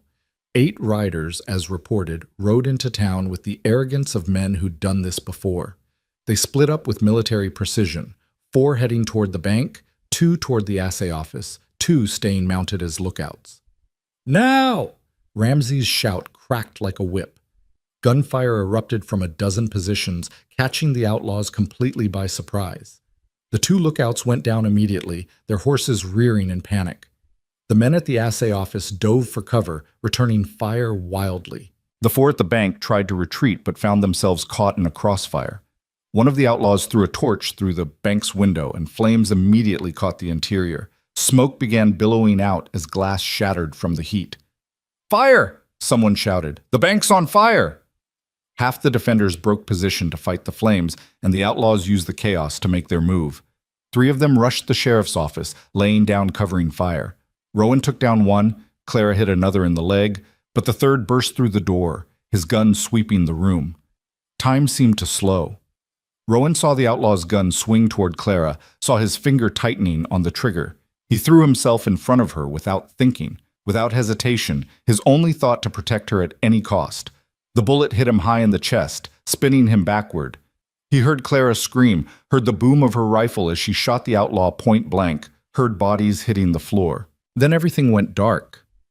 He came to with Clara's face above his, her tears falling on his cheeks as she pressed her hands against his chest, trying to stop the bleeding.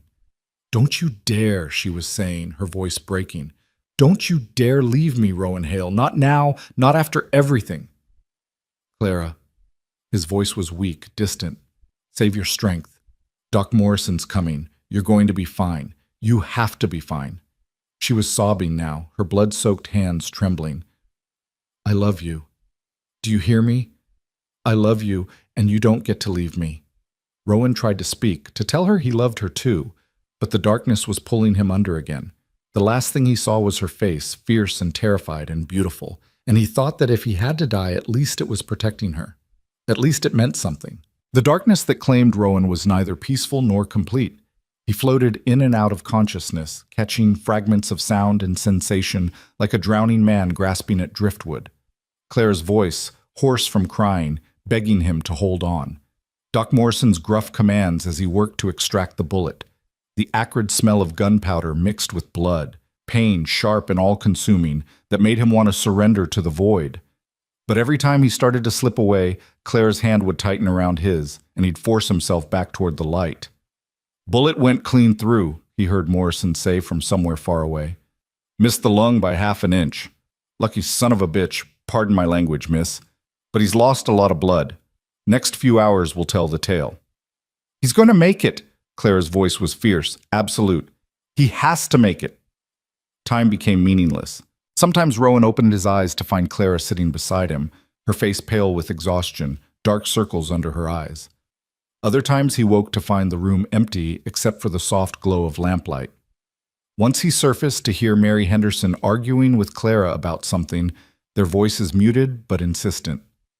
"You need to rest, dear. You're still healing yourself." "I'm not leaving him." "You're no good to him if you collapse from exhaustion." "Then I'll collapse right here." Rowan tried to speak, to tell Clara that Mary was right, that she should rest, but his voice came out as nothing more than a rasp. Both women were at his side immediately, Clara's cool hand on his forehead, Mary adjusting pillows with practiced efficiency. "Rowan?" Clara's face swam into focus above him. "Can you hear me?" He managed a small nod, even that slight movement sending pain radiating through his chest. "Don't try to talk. You're at the Henderson house. You've been unconscious for 2 days." Her voice was steady now, controlled, but he could see the fear lurking in her eyes. "The doctor says you're going to be fine. You just need to rest and heal." 2 days. He'd lost 2 days. Rowan's mind struggled to piece together what had happened after he'd been shot. The gunfight, the fire, the outlaws. "The town?" he managed to rasp out. "Safe," Mary Henderson answered, appearing on his other side with a cup of water.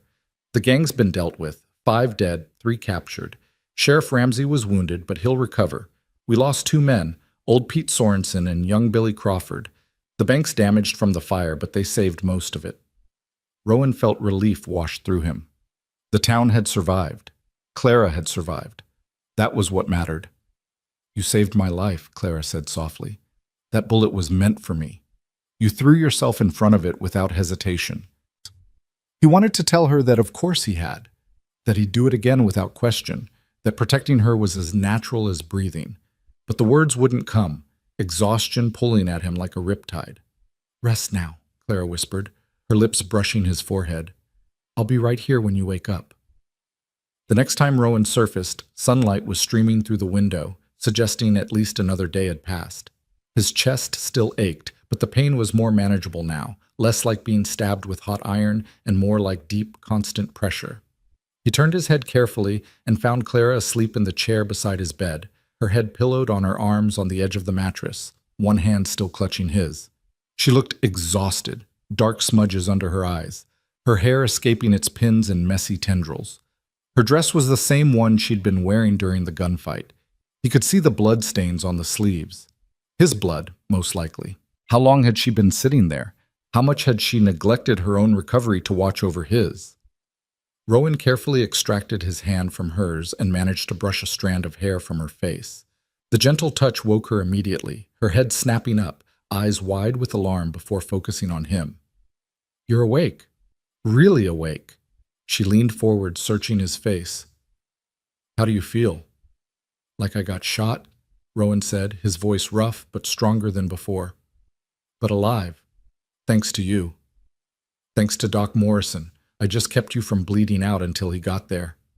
Clara's voice was matter-of-fact, but her eyes betrayed her emotion. "You scared me, Rowan. I thought, when you went down, I thought—" "I know."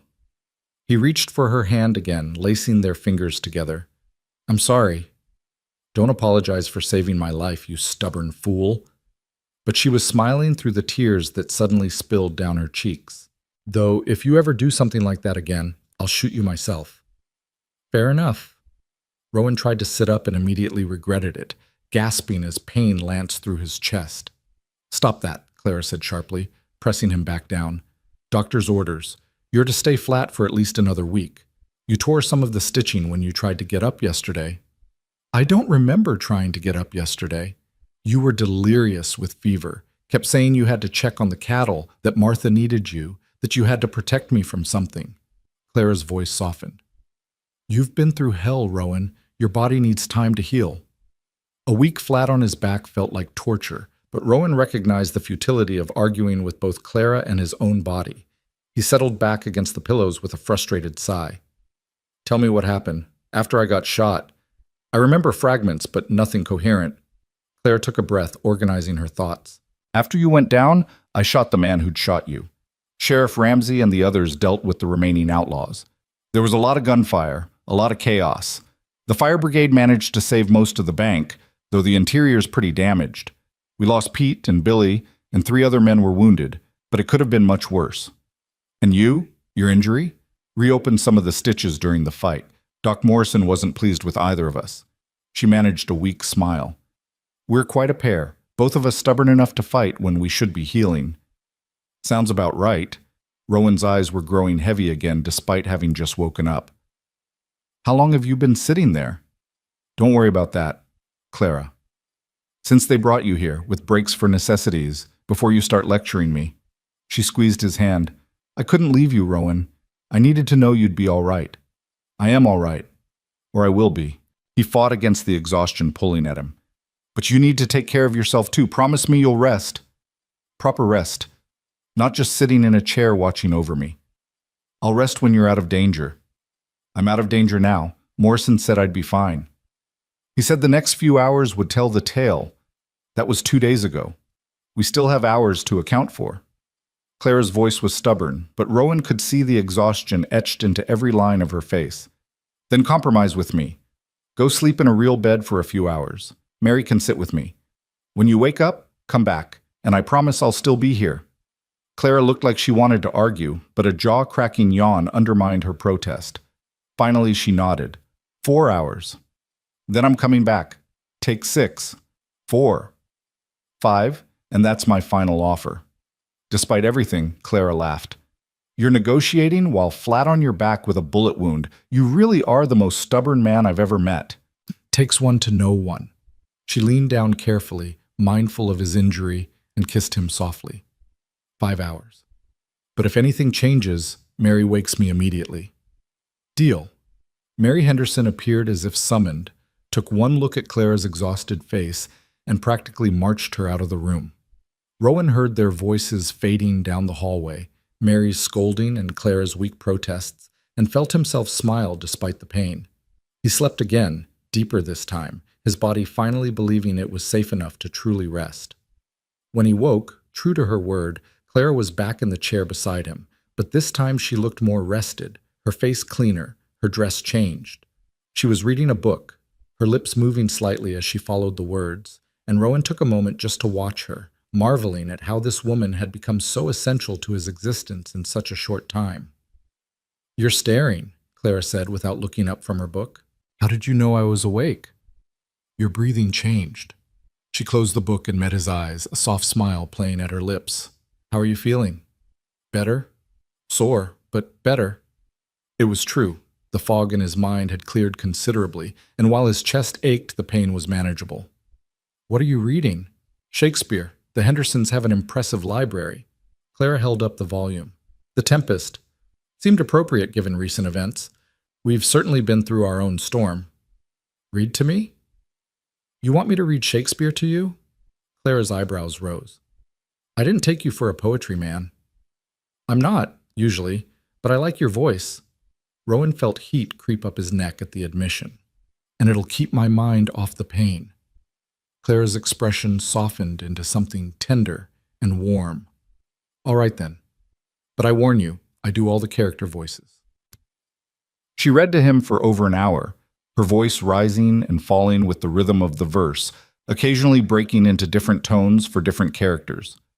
Rowan found himself less interested in the actual story and more captivated by watching her face animate with the words, the way her eyes lit up at passages she particularly loved, the small smile that played at her lips during the comic moments. This was what the rest of his life could look like, he realized. Quiet moments like this, punctuated by hard work and occasional danger, but always coming back to this, Clara's presence, her voice, her steadfast determination to stay by his side even when everything tried to tear them apart. "Clara," he interrupted during a pause between acts. She looked up. "Yes?" "When I'm healed, I want to marry you, properly, with the Reverend and the whole town if you want. I want everyone to know you're mine, and I'm yours." The words tumbled out, lacking poetry or grace, but carrying the weight of absolute certainty. "I know it's fast. I know we've only known each other a few weeks, but I also know I don't want to spend another day without you in my life." Clara's eyes filled with tears, but she was smiling wider than he'd ever seen. "Is this the bullet wound talking, or is this really you?" "It's really me. Been thinking it since before I got shot. Just took nearly dying to give me the courage to say it." Rowan reached for her hand. "I love you, Clara Merrick. I think I started loving you the moment you stood in Sheriff Ramsey's office and shook my hand like you meant business. You made me want to live again instead of just survive. You made me believe I deserved another chance at happiness."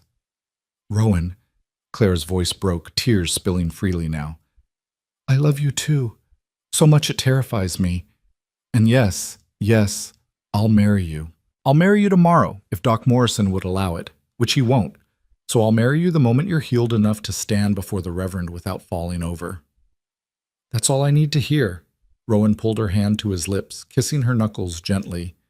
"Though, fair warning, I'm a terrible dancer, I snore sometimes, and I've been told I'm unreasonably stubborn."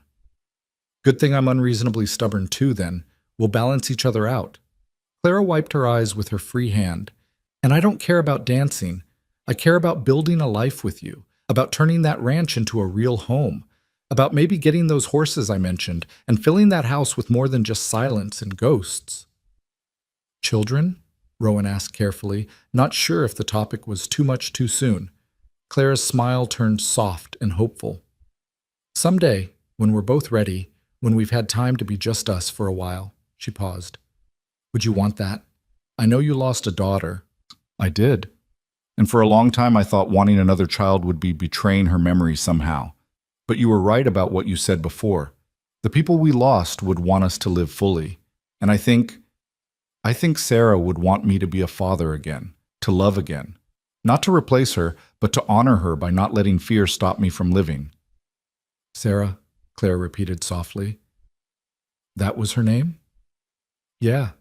Sarah Grace Hale. She was 5 when—" Rowan's voice caught. "She would have been 14 now, almost grown. I miss so much of her life because I couldn't bear to think about it. But lately, I've been remembering the good things. Her laugh. The way she used to follow me around the workshop, asking a million questions. How she loved thunderstorms and hated peas. She sounds wonderful." She was. And Rachel, my wife, she was patient and kind and loved me despite my rough edges. Rowan met Clara's eyes. I loved them both with everything I had, and I'll always carry them with me. But loving you doesn't diminish that. It's different, but it's just as real. I understand. My family will always be part of me too, but that doesn't mean there isn't room in my heart for new love, new family. Clara squeezed his hand. We're both building on foundations of loss, Rowan, but maybe that makes us stronger. Maybe that means we know how precious this is. They sat in comfortable silence for a while, hands joined, the weight of their promises settling around them like a warm blanket. Finally, Clara picked up the book again. Should I continue reading, or would you rather rest? Read. I'm not tired, and your voice helps. She read until the light outside began to fade, until Mary came to check on them and bring Rowan some thin broth that he managed to keep down. Sheriff Ramsey stopped by that evening, his arm in a sling, but his spirits good. You're looking better, Ramsey said, settling carefully into a chair. Gave us quite a scare, Hale. Didn't mean to. How are you holding up? Bullet creased my shoulder. I'll be fine in a week or two. The sheriff's expression turned serious. I wanted to thank you, and Miss Merrick. You both showed real courage during that fight. Without you, more people would have died. We did what needed doing, Rowan said simply. That you did. Ramsey pulled out a small leather pouch and set it on the bedside table. Town council voted to give you both a reward, $500 each. It's not much considering what you went through, but it's what we could spare with the bank repairs and all. That's not necessary, Clara protested. It's necessary to us. You defended our home, both of you. You earned it. The sheriff stood, wincing slightly. Take care of yourself, Rowan. Town needs men like you, men willing to stand up when it matters. After Ramsey left, Clara opened the pouch and counted the money with wide eyes. $500. Combined with the reward from before, that's... She did quick mental arithmetic. That's enough to expand the ranch significantly. Buy breeding stock, repair the barn, maybe even build an addition to the house. Or you could use it to go wherever you wanted, Rowan said carefully. California, Oregon, anywhere. You're not obligated to stay just because I asked you to marry me. If you want to see more of the world before settling down. Rowan Hale, did that bullet scramble your brains? Clara's voice was sharp. I just agreed to marry you. I'm not going anywhere except back to that ranch with you as soon as Doc Morrison clears you both. We're using this money to build our future together, not to run from it. Just wanted to make sure you knew you had options. My option is you. It's been you since you reluctantly agreed to let me stay in your spare room and then couldn't hide the fact that you were a good man under all that gruff exterior. When Clara set the money aside and took his hand again, stop trying to give me reasons to leave. I'm staying. Get used to it. Yes, ma'am. The days that followed fell into a routine that was both tedious and oddly domestic. Rowan chafed against the forced inactivity, but Clara kept him entertained with reading, conversation, and updates about the town. She'd visit the ranch every few days with one of the townsmen who'd volunteered to help with the essential chores, coming back with reports about the cattle and repairs needed. The fence we fixed is holding well, she told him one afternoon. But the barn door needs new hinges, and I think we've got a family of raccoons living in the hayloft. Raccoons can wait. The hinges can't. Rowan shifted in bed, frustrated by his weakness. I should be there helping. You should be here healing so you can help for the next 40 years instead of reopening that wound and being useless for months. Clara's logic was irrefutable. Patience, Rowan. We have time. Doc Morrison finally cleared Rowan to move around after 12 days, though with strict instructions not to lift anything heavy or do any strenuous work for at least another month. Rowan felt like a caged animal finally released, even though he could barely walk from the bedroom to the kitchen without getting winded. It'll come back, Morrison assured him. You lost a lot of blood, and your body needs time to rebuild its strength. Don't rush it, or you'll end up right back in bed. The first time Rowan managed to walk outside and sit on the Hendersons' porch, breathing fresh air and feeling sunlight on his face, Clara sat beside him with a triumphant smile. One step at a time, she said. Literally. Well, yes, but metaphorically too. She leaned her head on his shoulder, his good shoulder, and Rowan felt something settle in his chest. Not the pain of the healing wound, but the peace of knowing he was exactly where he was supposed to be. They planned the wedding for 6 weeks after the shooting, giving Rowan time to fully recover and allowing Clara to work with Mary Henderson and the other town women to prepare. Rowan would have been content with a simple ceremony in the sheriff's office, but Clara wanted to do it properly, and he found he couldn't deny her anything. The day he was finally strong enough to ride back out to the ranch was a milestone they both celebrated. Clara had been staying with the Hendersons while Rowan recovered, and though they'd seen each other daily, there was something significant about returning to their land together. The ranch looked exactly as they'd left it. The partially finished chicken coop, the repaired fence line, the small house that would become their home. Duke and Daisy welcomed them with familiar nickers, and even the cattle seemed to recognize their return. "Home," Clara said softly, dismounting and just standing there, taking it all in. "Home," Rowan agreed. They spent the afternoon walking the property, slowly, at Rowan's pace, talking about their plans. Where they'd expand the barn, where Clara's garden would go, which pasture would be best for the horses they'd eventually buy. Every discussion was about we and our, about a future they'd build together. As the sun began to set, they sat on the porch steps, shoulders touching, watching the light paint the mountains in shades of gold and purple. "Can I ask you something?" Clara said. "Anything." "That night when you threw yourself in front of that bullet, did you think about it first? Was it a conscious choice or just instinct?" Rowan considered the question carefully. "Both, maybe. I saw the gun swinging toward you, and there was no thought process, just action, but also—" He paused. "Also, I knew in that moment that losing you would hurt worse than any bullet could. So if one of us was going to get shot, I'd rather it be me." "That's both incredibly romantic and incredibly stupid," Clara said, but her voice was thick with emotion. "I've been accused of being both before." She turned to face him, her hand cupping his cheek. "I'm glad you survived. I'm glad we both survived. And I'm glad that in a few weeks I get to stand before this whole town and promise to spend the rest of my life with you. Even knowing I'll probably do something stupid and romantic again." "Especially knowing that." Clara kissed him, soft and sweet and full of promise. "Because I'll probably do something stupid and romantic right back, and at least we'll be idiots together." The storm that rolled in that evening was sudden and fierce, the way storms often were in Wyoming. Thunder rumbled across the plains, and rain began falling in sheets, drumming against the roof and turning the world outside into a blur. They'd barely made it inside before the deluge started, and now stood in the main room, watching lightning flash through the windows. "We should stay here tonight," Clara said. "It's not safe to ride back in this." Rowan knew she was right, though the propriety of it concerned him. They weren't married yet, and while they'd been living on the ranch together before his injury, that was different somehow. But the alternative was risking their lives, and their horses, in a dangerous storm. "You take Martha's room," he said. "I'll take mine. Rowan, we're getting married in a few weeks. I think we can manage to be in the same house overnight without a chaperone.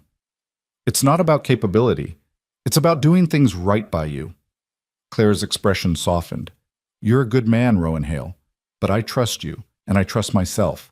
We'll be fine." They prepared a simple dinner and ate while the storm raged outside, conversation flowing easily between them. They talked about the wedding, who would come, what Clara would wear, where they'd hold the reception. They talked about expanding the herd next spring, about the horse breeding operation Clara had been researching, about possibly hiring a ranch hand to help with the heavier work.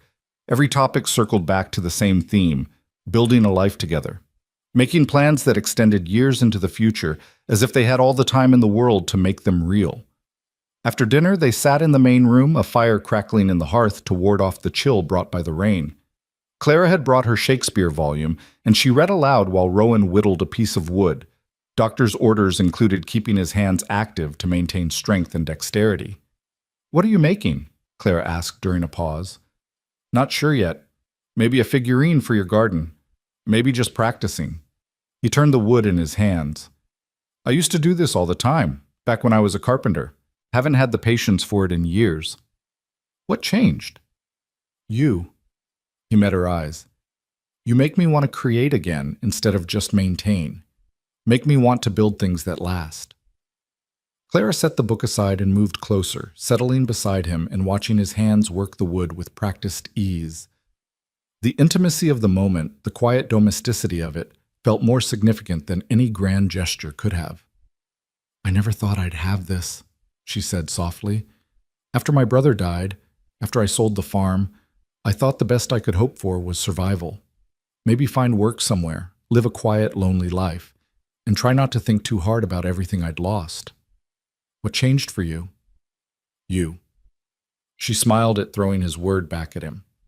"You showed me that survival isn't enough, that it's okay to want more, to reach for happiness even when it scares you. That love isn't for dreamers, it's for people brave enough to risk getting hurt again." The storm intensified, thunder shaking the windows, but inside the small house they were safe and warm and together. When Clara's eyes grew heavy, she leaned against Rowan's shoulder, her breathing evening out into the rhythm of sleep.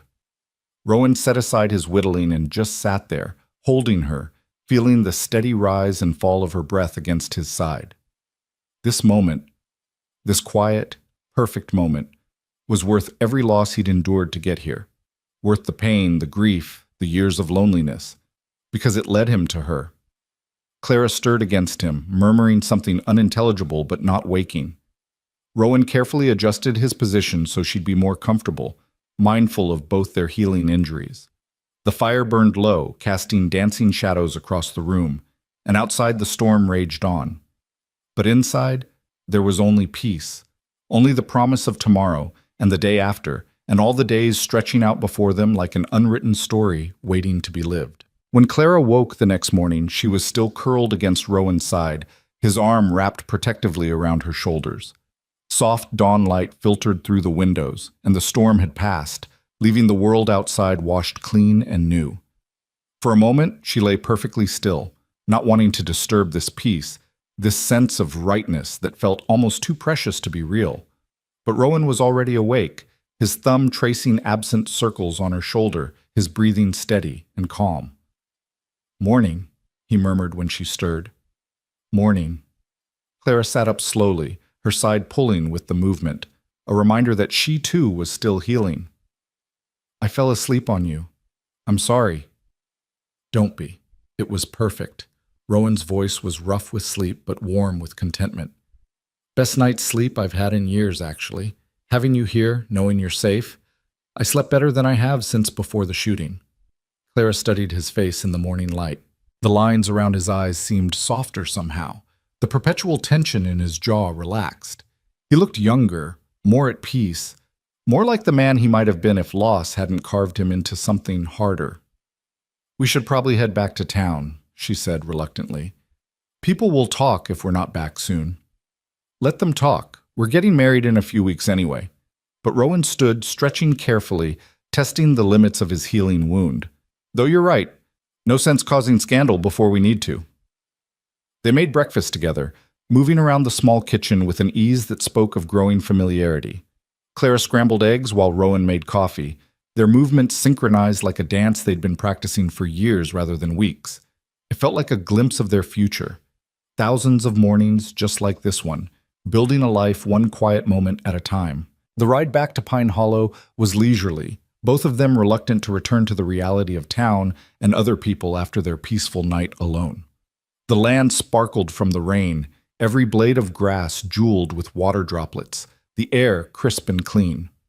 Rowan found himself looking at the familiar landscape with new eyes, seeing it not just as the harsh country he'd survived in, but as the beautiful land he'd share with Clara. "I've been thinking about the wedding," Clara said as they rode. "I know we planned it for 6 weeks out, but that's still a month away. What if we moved it up?" Rowan glanced at her, surprised. "You want to wait longer?" "I want to wait less. I want to marry you next week, if Reverend Michaels will do it." Claire's voice was firm but vulnerable. "I know it seems rushed, and maybe people will think we're being impulsive, but Rowan, life is short and uncertain. We both know that better than most. I don't want to wait anymore." "Neither do I." Relief washed through him at her words. "I've been thinking the same thing. Every day we wait feels like we're tempting fate, like something might come along and take this away from us." "So we move it up?" "We move it up. I'll talk to the Reverend today. If he can do it next Saturday, we'll do it next Saturday. Clara's smile was radiant, worth more than all the gold in the territory. Next Saturday. 1 week from today, I'll be Clara Hale. How does that sound to you? Like coming home. When they reached Pine Hollow, the town was already buzzing with activity. News of their night at the ranch had somehow already spread, small towns being what they were, but most of the talk was sympathetic rather than scandalous. They'd defended the town together, nearly died together, and the people of Pine Hollow weren't inclined to judge two people who clearly loved each other for wanting to be alone during a storm. Reverend Michaels was more than willing to move the wedding up, his weathered face creasing into a smile when they explained their reasons. "Love like yours doesn't need a long engagement," he said simply. "You've already been tested by fire. Literally, in your case, Mr. Hale. I'd be honored to marry you next Saturday." Mary Henderson took the news with characteristic enthusiasm, immediately drafting half the women in town to help prepare. Clara tried to protest that it didn't need to be elaborate, but Mary waved her off. "Nonsense! This town owes you both a debt. Let us celebrate you properly." Her eyes were knowing and kind. "Besides, after everything Pine Hollow has been through lately, we could use something joyful to focus on." The week that followed was a whirlwind of preparation. Clara split her time between helping with wedding arrangements and working at the ranch with Rowan, neither of them wanting to be apart for long. They finished the chicken coop together, working slowly but steadily, and Rowan taught Clara how to properly oil and maintain the ranch equipment for winter. "We'll need to stock up on feed," he explained as they worked. "Winter comes hard and fast out here. Sometimes the snows are deep enough that we can't get to town for weeks at a time." "So we'll be truly alone together," Clara said, the prospect not sounding frightening at all. "Just us and the animals and the snow." "It can be isolating, lonely, if you're not with the right person." Rowan paused in his work, looking at her seriously. "You sure you're ready for that? For months of nothing but this ranch and me? I'm marrying you, aren't I? That means I'm choosing all of it, the hard winters, the isolation, the work. Because I'll have you, and that's enough." Clara crossed to him, taking his hands in hers. "Stop waiting for me to realize I've made a mistake. I haven't. This is exactly where I want to be."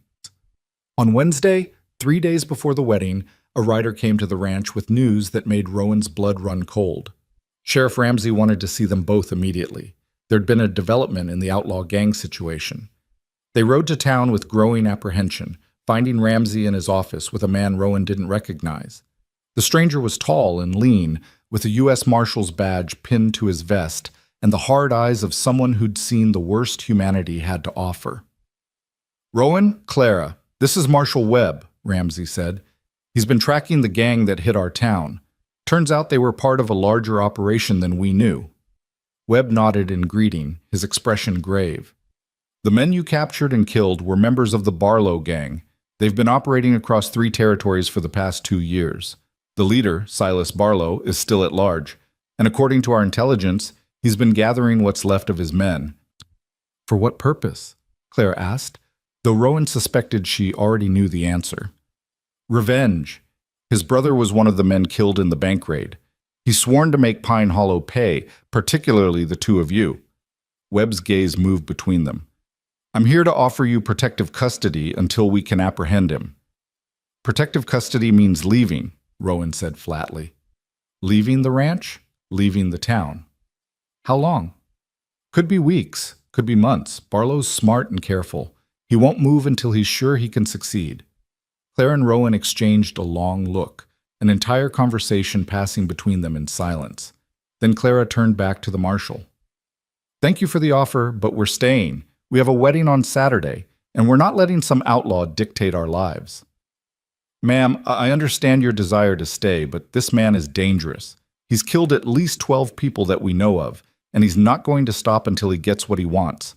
"Then he'll have to come through the whole town to get to us," Rowan said. "We're not running. We've both run from enough in our lives. This is our home, and we're defending it." Ramsey leaned forward. "If you're staying, we need to be smart about this. Postguards, keep you both under watch. The wedding will have to be secured." "The wedding will happen as planned," Clara said firmly. "But we'll take reasonable precautions. Postguards if you need to. We'll stay vigilant, But we're not hiding, and we're not postponing our lives. Webb looked like he wanted to argue, but something in their expressions must have convinced him it would be pointless. All right, but I'm stationing men around the town and the ranch. You see anything suspicious? Anything at all? You report it immediately. Over the next 2 days, Pine Hollow transformed into something resembling an armed camp. Marshal Webb brought in 4 additional deputies, and they set up watch rotations covering all approaches to the town. Rowan and Clara continued their wedding preparations, but now with armed escorts accompanying them everywhere. The tension was exhausting, every shadow a potential threat, every stranger a possible enemy. But it also clarified something for both of them. They'd found each other against impossible odds, and they weren't going to let fear steal what they'd built. On Friday evening, the night before the wedding, Clara stayed with the Hendersons while Rowan remained at the ranch with 2 deputies posted outside. It was tradition for the bride and groom to spend the night before the wedding apart, and despite the danger, they'd decided to honor it. But sleep eluded Rowan. He lay in his bed, staring at the ceiling, thinking about Clara alone in town, about tomorrow, about the life they were about to begin. Every creak of the house made him tense, every distant sound a potential threat.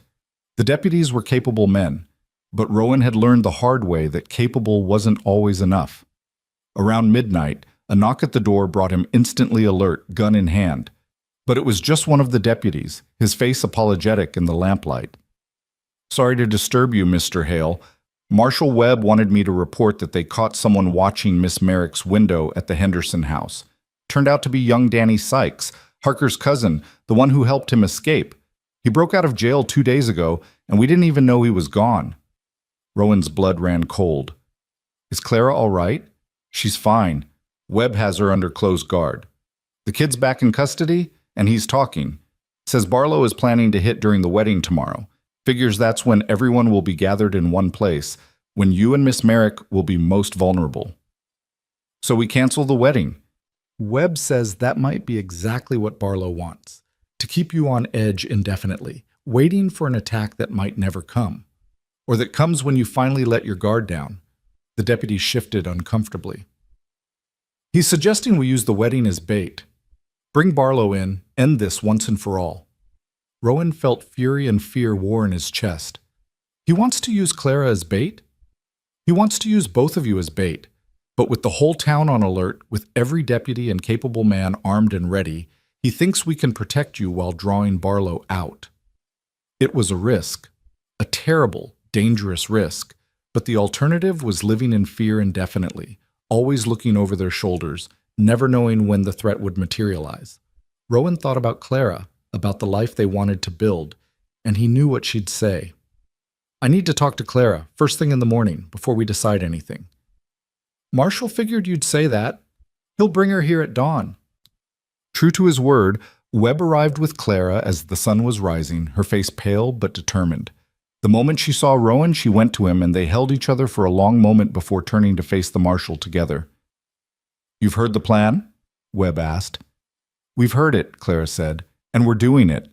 The wedding happens as scheduled. We end this today."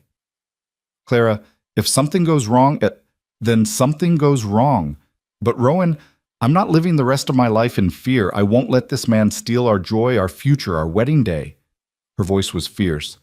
"We've both survived too much to let fear win now." Webb outlined the plan in detail. The wedding would proceed as planned in the church at noon. Every person entering would be checked for weapons. Those belonging to townspeople would be allowed, but any strangers would be denied entry. Sharpshooters would be positioned in buildings surrounding the church. Deputies would be stationed at every entrance. The entire town would be on alert. "It's a solid plan," Webb said, "but I can't guarantee your safety. You need to understand that." "Nobody can guarantee anyone's safety," Rowan said. "We could die tomorrow from 100 different causes that have nothing to do with Barlow. At least this way, we're choosing to live instead of hide." The morning of the wedding was bright and clear, the autumn sky that particular shade of blue that only seemed to exist in Wyoming. Clara dressed at the Henderson house, wearing a simple but beautiful cream-colored dress that Mary had helped her make. It wasn't elaborate. Frontier weddings rarely were, but it fit her perfectly, elegant in its simplicity. Mary fussed over her hair, pinning it up with small white flowers that someone had managed to find despite the late season. "You look beautiful, dear. Rowan's going to forget how to breathe when he sees you." "I just want this day to be perfect," Clara said softly. "After everything we've been through, we deserve one perfect day." "You'll have it. The whole town is determined to make sure of that." Mary's voice was warm but worried, "though I wish it didn't come with quite so much danger. The best things in life usually do." At the ranch, Rowan dressed in his best clothes, a new shirt Clara had bought him, dark trousers, and the boots he'd polished until they gleamed. He felt strangely calm, the anxiety of the previous days replaced by a sense of clarity. Today he would marry the woman he loved, and whatever came after, they'd face it together. Sheriff Ramsey arrived to escort him to the church, along with 2 armed deputies. "You ready for this?" Ramsey asked.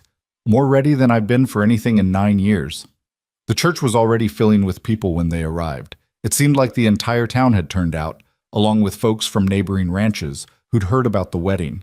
Every man was armed, every face alert, but there was also genuine joy in the air. Whatever happened, Pine Hollow was determined to celebrate this union. Rowan took his place at the front of the church, Ramsey standing beside him as his best man. Reverend Michaels gave him an encouraging nod. And then the doors opened and Clara appeared. She was beautiful in a way that made Rowan's chest ache. Not the polished beauty of Eastern ladies, but something more real, more earned. She'd survived loss and danger and heartbreak, and she was walking toward him with her head high and hope in her eyes. Mary Henderson walked beside her, serving as the mother of the bride in the absence of Clara's own family. Clara's eyes never left Rowan's as she walked down the aisle. He saw her note the armed men stationed around the church, saw her shoulders tense briefly, but her stride never faltered. She reached the front of the church and took his offered hand, her fingers trembling slightly in his. "You look beautiful," he whispered. "You look terrified," she whispered back with a small smile. "Not of marrying you, just of everything else." "Then let's focus on us and forget everything else, just for right now." Reverend Michaels began the ceremony, his voice carrying through the packed church. Rowan tried to focus on the words, on the significance of the moment, but part of his mind stayed alert to every sound, every movement. He saw Clara fighting the same battle, her attention divided between the ceremony and the potential threat. "Do you, Rowan Hale, take this woman to be your lawfully wedded wife, to have and to hold, in sickness and in health, for richer or poorer, until death do you part?" "I do." His voice was firm, absolute. "And do you, Clara Merrick, take this man to be your lawfully wedded husband, to have and to hold, in sickness and in health, for richer or poorer, until death do you part?" "I do." Clara's voice was equally strong, her eyes shining with tears. Crash from outside the church shattered the moment. Shouts erupted, followed by the sharp crack of gunfire. Marshal Webb appeared in the doorway, his gun drawn. "They're here! North side, at least 6 riders!" Chaos erupted. Women screamed, men rushed for the doors, everyone trying to either flee or fight. But Reverend Michaels raised his voice above the commotion. "Wait, the ceremony isn't finished!" His aged face was fierce. "These 2 people have fought for this moment, and by God, they're going to have it. Everyone, sit down!" The authority in his voice was startling enough to make people pause. More gunfire sounded outside, but Michaels pressed on, speaking faster but not skipping anything important. "By the power vested in me, I now pronounce you husband and wife. Rowan, you may kiss your bride, and then for the love of heaven, everyone get to safety." Rowan pulled Clara to him and kissed her hard, pouring every ounce of love and promise and desperate hope into it. When they broke apart, both were breathing hard, the sound of battle raging outside. "Well, Mrs. Hale," Rowan said, "ready for the rest of our life?" "It's already more exciting than I expected," Clara said, then grabbed the rifle that Ramsey had stashed beneath the altar. "Let's go finish this." They emerged from the church into controlled chaos. Barlow's gang had indeed attacked, but they'd underestimated the town's preparation. Webb's sharpshooters had taken out 2 riders immediately. The remaining 4 found themselves caught in crossfire from multiple directions, with nowhere to retreat. Rowan spotted Barlow himself, a hard-faced man with cold eyes, trying to circle toward the church. The outlaw saw him at the same moment, and their eyes locked across the dusty street. "You're the one," Barlow shouted over the gunfire. "You're the one who killed my brother." Your brother tried to kill innocent people, Rowan called back. He made his choice, and now you'll pay for it. Barlow raised his gun, but before he could fire, Clara's rifle cracked beside Rowan. The shot hit Barlow's gun hand, sending his weapon spinning away. The outlaw howled with pain and rage, clutching his shattered hand. Marshal Webb and his deputies swarmed in, taking Barlow and his remaining men into custody. The entire attack had lasted less than 5 minutes, ending almost as quickly as it had begun. One deputy was wounded, several townspeople had minor injuries, but miraculously, no one had been killed. As the dust settled, Rowan turned to Clara, who was lowering her rifle with shaking hands. Her wedding dress had dirt on the hem, and there was a smudge of gunpowder on her cheek, but she'd never looked more beautiful to him. "Nice shot, Mrs. Hale." "Thank you, Mr. Hale." She set the rifle aside and stepped into his arms. "So, is this how all frontier weddings go?" "Just the memorable ones." They stood there in the middle of the street, holding each other while the town rallied around them. People emerged from buildings, checking on neighbors, helping the wounded, and slowly beginning to celebrate the fact that the threat was finally ended. Barlow and his gang were captured or dead. The danger that had hung over Pine Hollow was lifted. Mary Henderson appeared with a basket of food. Well, that was certainly dramatic, but we've still got a wedding reception to hold, danger or no danger. Everyone to the town hall. The reception that followed was part celebration, part relief, and entirely joyful. Someone produced a fiddle, another a harmonica, and soon music filled the town hall. Food appeared from a dozen different sources as families contributed what they could. Children ran between the adults, their laughter a reminder that life went on, that joy persisted even after danger. Rowan and Clara stood in the center of it all, accepting congratulations and well wishes, but mostly just holding each other and marveling at the fact that they'd made it. Against all odds, through danger and loss and fear, they'd found each other and built something worth fighting for. "Dance with me," Clara said suddenly. "I told you I'm a terrible dancer." "I don't care. It's our wedding, and I want to dance with my husband." So they danced, Rowan stumbling through the steps while Clara laughed and guided him. It was clumsy and imperfect and absolutely perfect. Around them, other couples joined in, and soon the hall was filled with spinning, laughing people, celebrating not just a wedding, but survival, community, and hope. As the evening wore on and the celebration began to wind down, Rowan and Clara slipped away, riding back to the ranch under a sky full of stars. The deputies had been recalled, the threat ended. They were finally, truly alone. The ranch house was dark and quiet when they arrived. Rowan lit a lamp while Clara stood in the doorway, looking around at the simple room that was now their shared home. "It's not much," Rowan said, suddenly self-conscious. "It's everything." Clara moved to him, wrapping her arms around his waist and laying her head against his chest. "It's home. It's ours. That's all I need." They stood like that for a long moment, just breathing together, feeling the weight of the day settle into something softer, warmer. Finally, Rowan tilted Clara's face up to his and kissed her, gentle and reverent and full of promise. "I love you, Clara Hale. I love you too, Rowan Hale, and I'm going to love you for the rest of our lives." That night, as they lay together in the room that was now theirs, Rowan found himself thinking about the journey that had brought them here.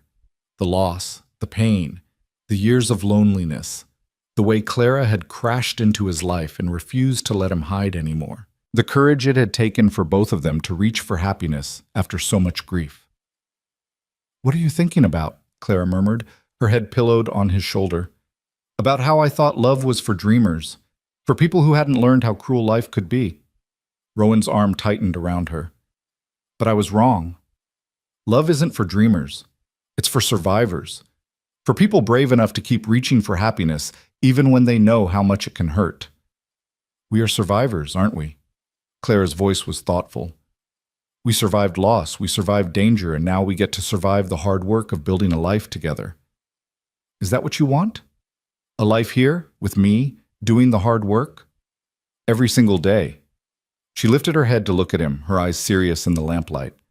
"I want mornings with coffee and conversation.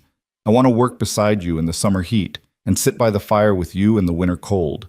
I want to argue about stupid things and laugh about the ridiculous things. I want to build something that lasts, something that matters. With you. Then that's what we'll do. Rowan kissed her forehead, then her nose, then her lips. We'll build a life worth living. We'll raise cattle and horses, maybe children, when we're ready. We'll grow old together on this land, and we'll make every day count. Promise? I promise. The months and years that followed were not without challenge. Wyoming winters were brutal, summer droughts tested their resolve, and the daily work of ranching was backbreaking and endless. But through it all, Rowan and Clara faced everything together, their partnership growing stronger with each obstacle they overcame. They expanded the herd, built a proper barn, and eventually started the horse breeding operation Clara had dreamed about. Their reputation for quality stock spread across the territory, and the ranch prospered. They hired ranch hands to help with the work, turning their isolated homestead into a thriving operation. 3 years after their wedding, Clara gave birth to a daughter. They named her Sarah Grace, honoring the memory of Rowan's first daughter while celebrating this new life. Rowan held his newborn daughter and wept, not with grief but with gratitude, amazed that he'd been given this second chance at fatherhood. 2 years later, a son arrived, William James, after Clara's father and brother. The house that had been so silent and empty now rang with children's laughter, with the daily chaos of family life. Rowan would sometimes stand on the porch at sunset, watching Clara teach their daughter to ride or their son chase chickens, and marvel at how completely his life had transformed. "What are you thinking about?" Clara asked one such evening, coming to stand beside him, her hand finding his as naturally as breathing. "About how wrong I was," Rowan said. "I thought happiness was behind me, that the best I could hope for was getting through each day without too much pain, but you showed me that wasn't living at all." "We saved each other," Clara said simply. "You gave me a reason to stop running from my grief and start building again. I gave you permission to hope again. Best decision I ever made, saying yes when Ramsey asked me to take you in. Best decision I ever made, falling asleep on your shoulder by that fire." Clara leaned against him, and they stood together in comfortable silence, watching their children play in the golden light of approaching sunset. Inside the house, the fire crackled in the hearth. Dinner waited on the stove, and the life they'd built together hummed with warmth and purpose. It wasn't perfect. Life never was. There were still hard days, still moments when old grief surfaced unexpectedly.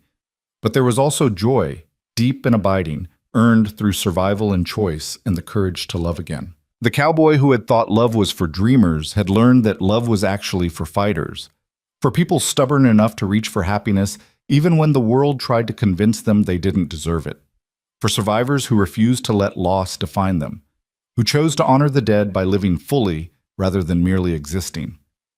And as the stars emerged one by one in the vast Wyoming sky, Rowan Hale held his wife close and thought about all the tomorrows stretching out before them, each one a gift, each one a chance to build, to grow, to love.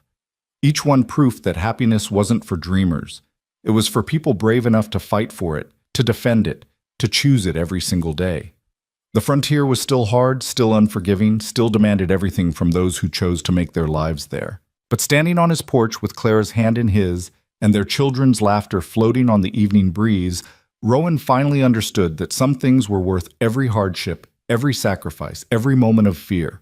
Love was worth it, family was worth it, home was worth it, and he'd spend the rest of his days proving it, one sunrise at a time, building a legacy of hope from the ashes of loss. Because that's what survivors did. They endured. They persevered. And when they were lucky enough to find someone who understood the cost of survival, they held on tight and never let go. The fire inside the house cast warm light through the windows, a beacon in the gathering darkness. Clara squeezed his hand and smiled up at him, that same fierce, hopeful smile that had first cracked through his defenses all those years ago. "Come on, cowboy," she said. "Let's go home." And together they walked inside, closing the door on the night and opening it on all the days yet to come. Days filled with work and laughter, challenge and triumph. The ordinary miracles of a life well lived and a love hard won. The cowboy who thought love was for dreamers had discovered the greatest truth of all. Love wasn't a dream. It was the most real, most vital, most necessary thing in the world. It was what made survival worthwhile. It was what transformed existing into living. And in the end, it was the only thing that truly mattered.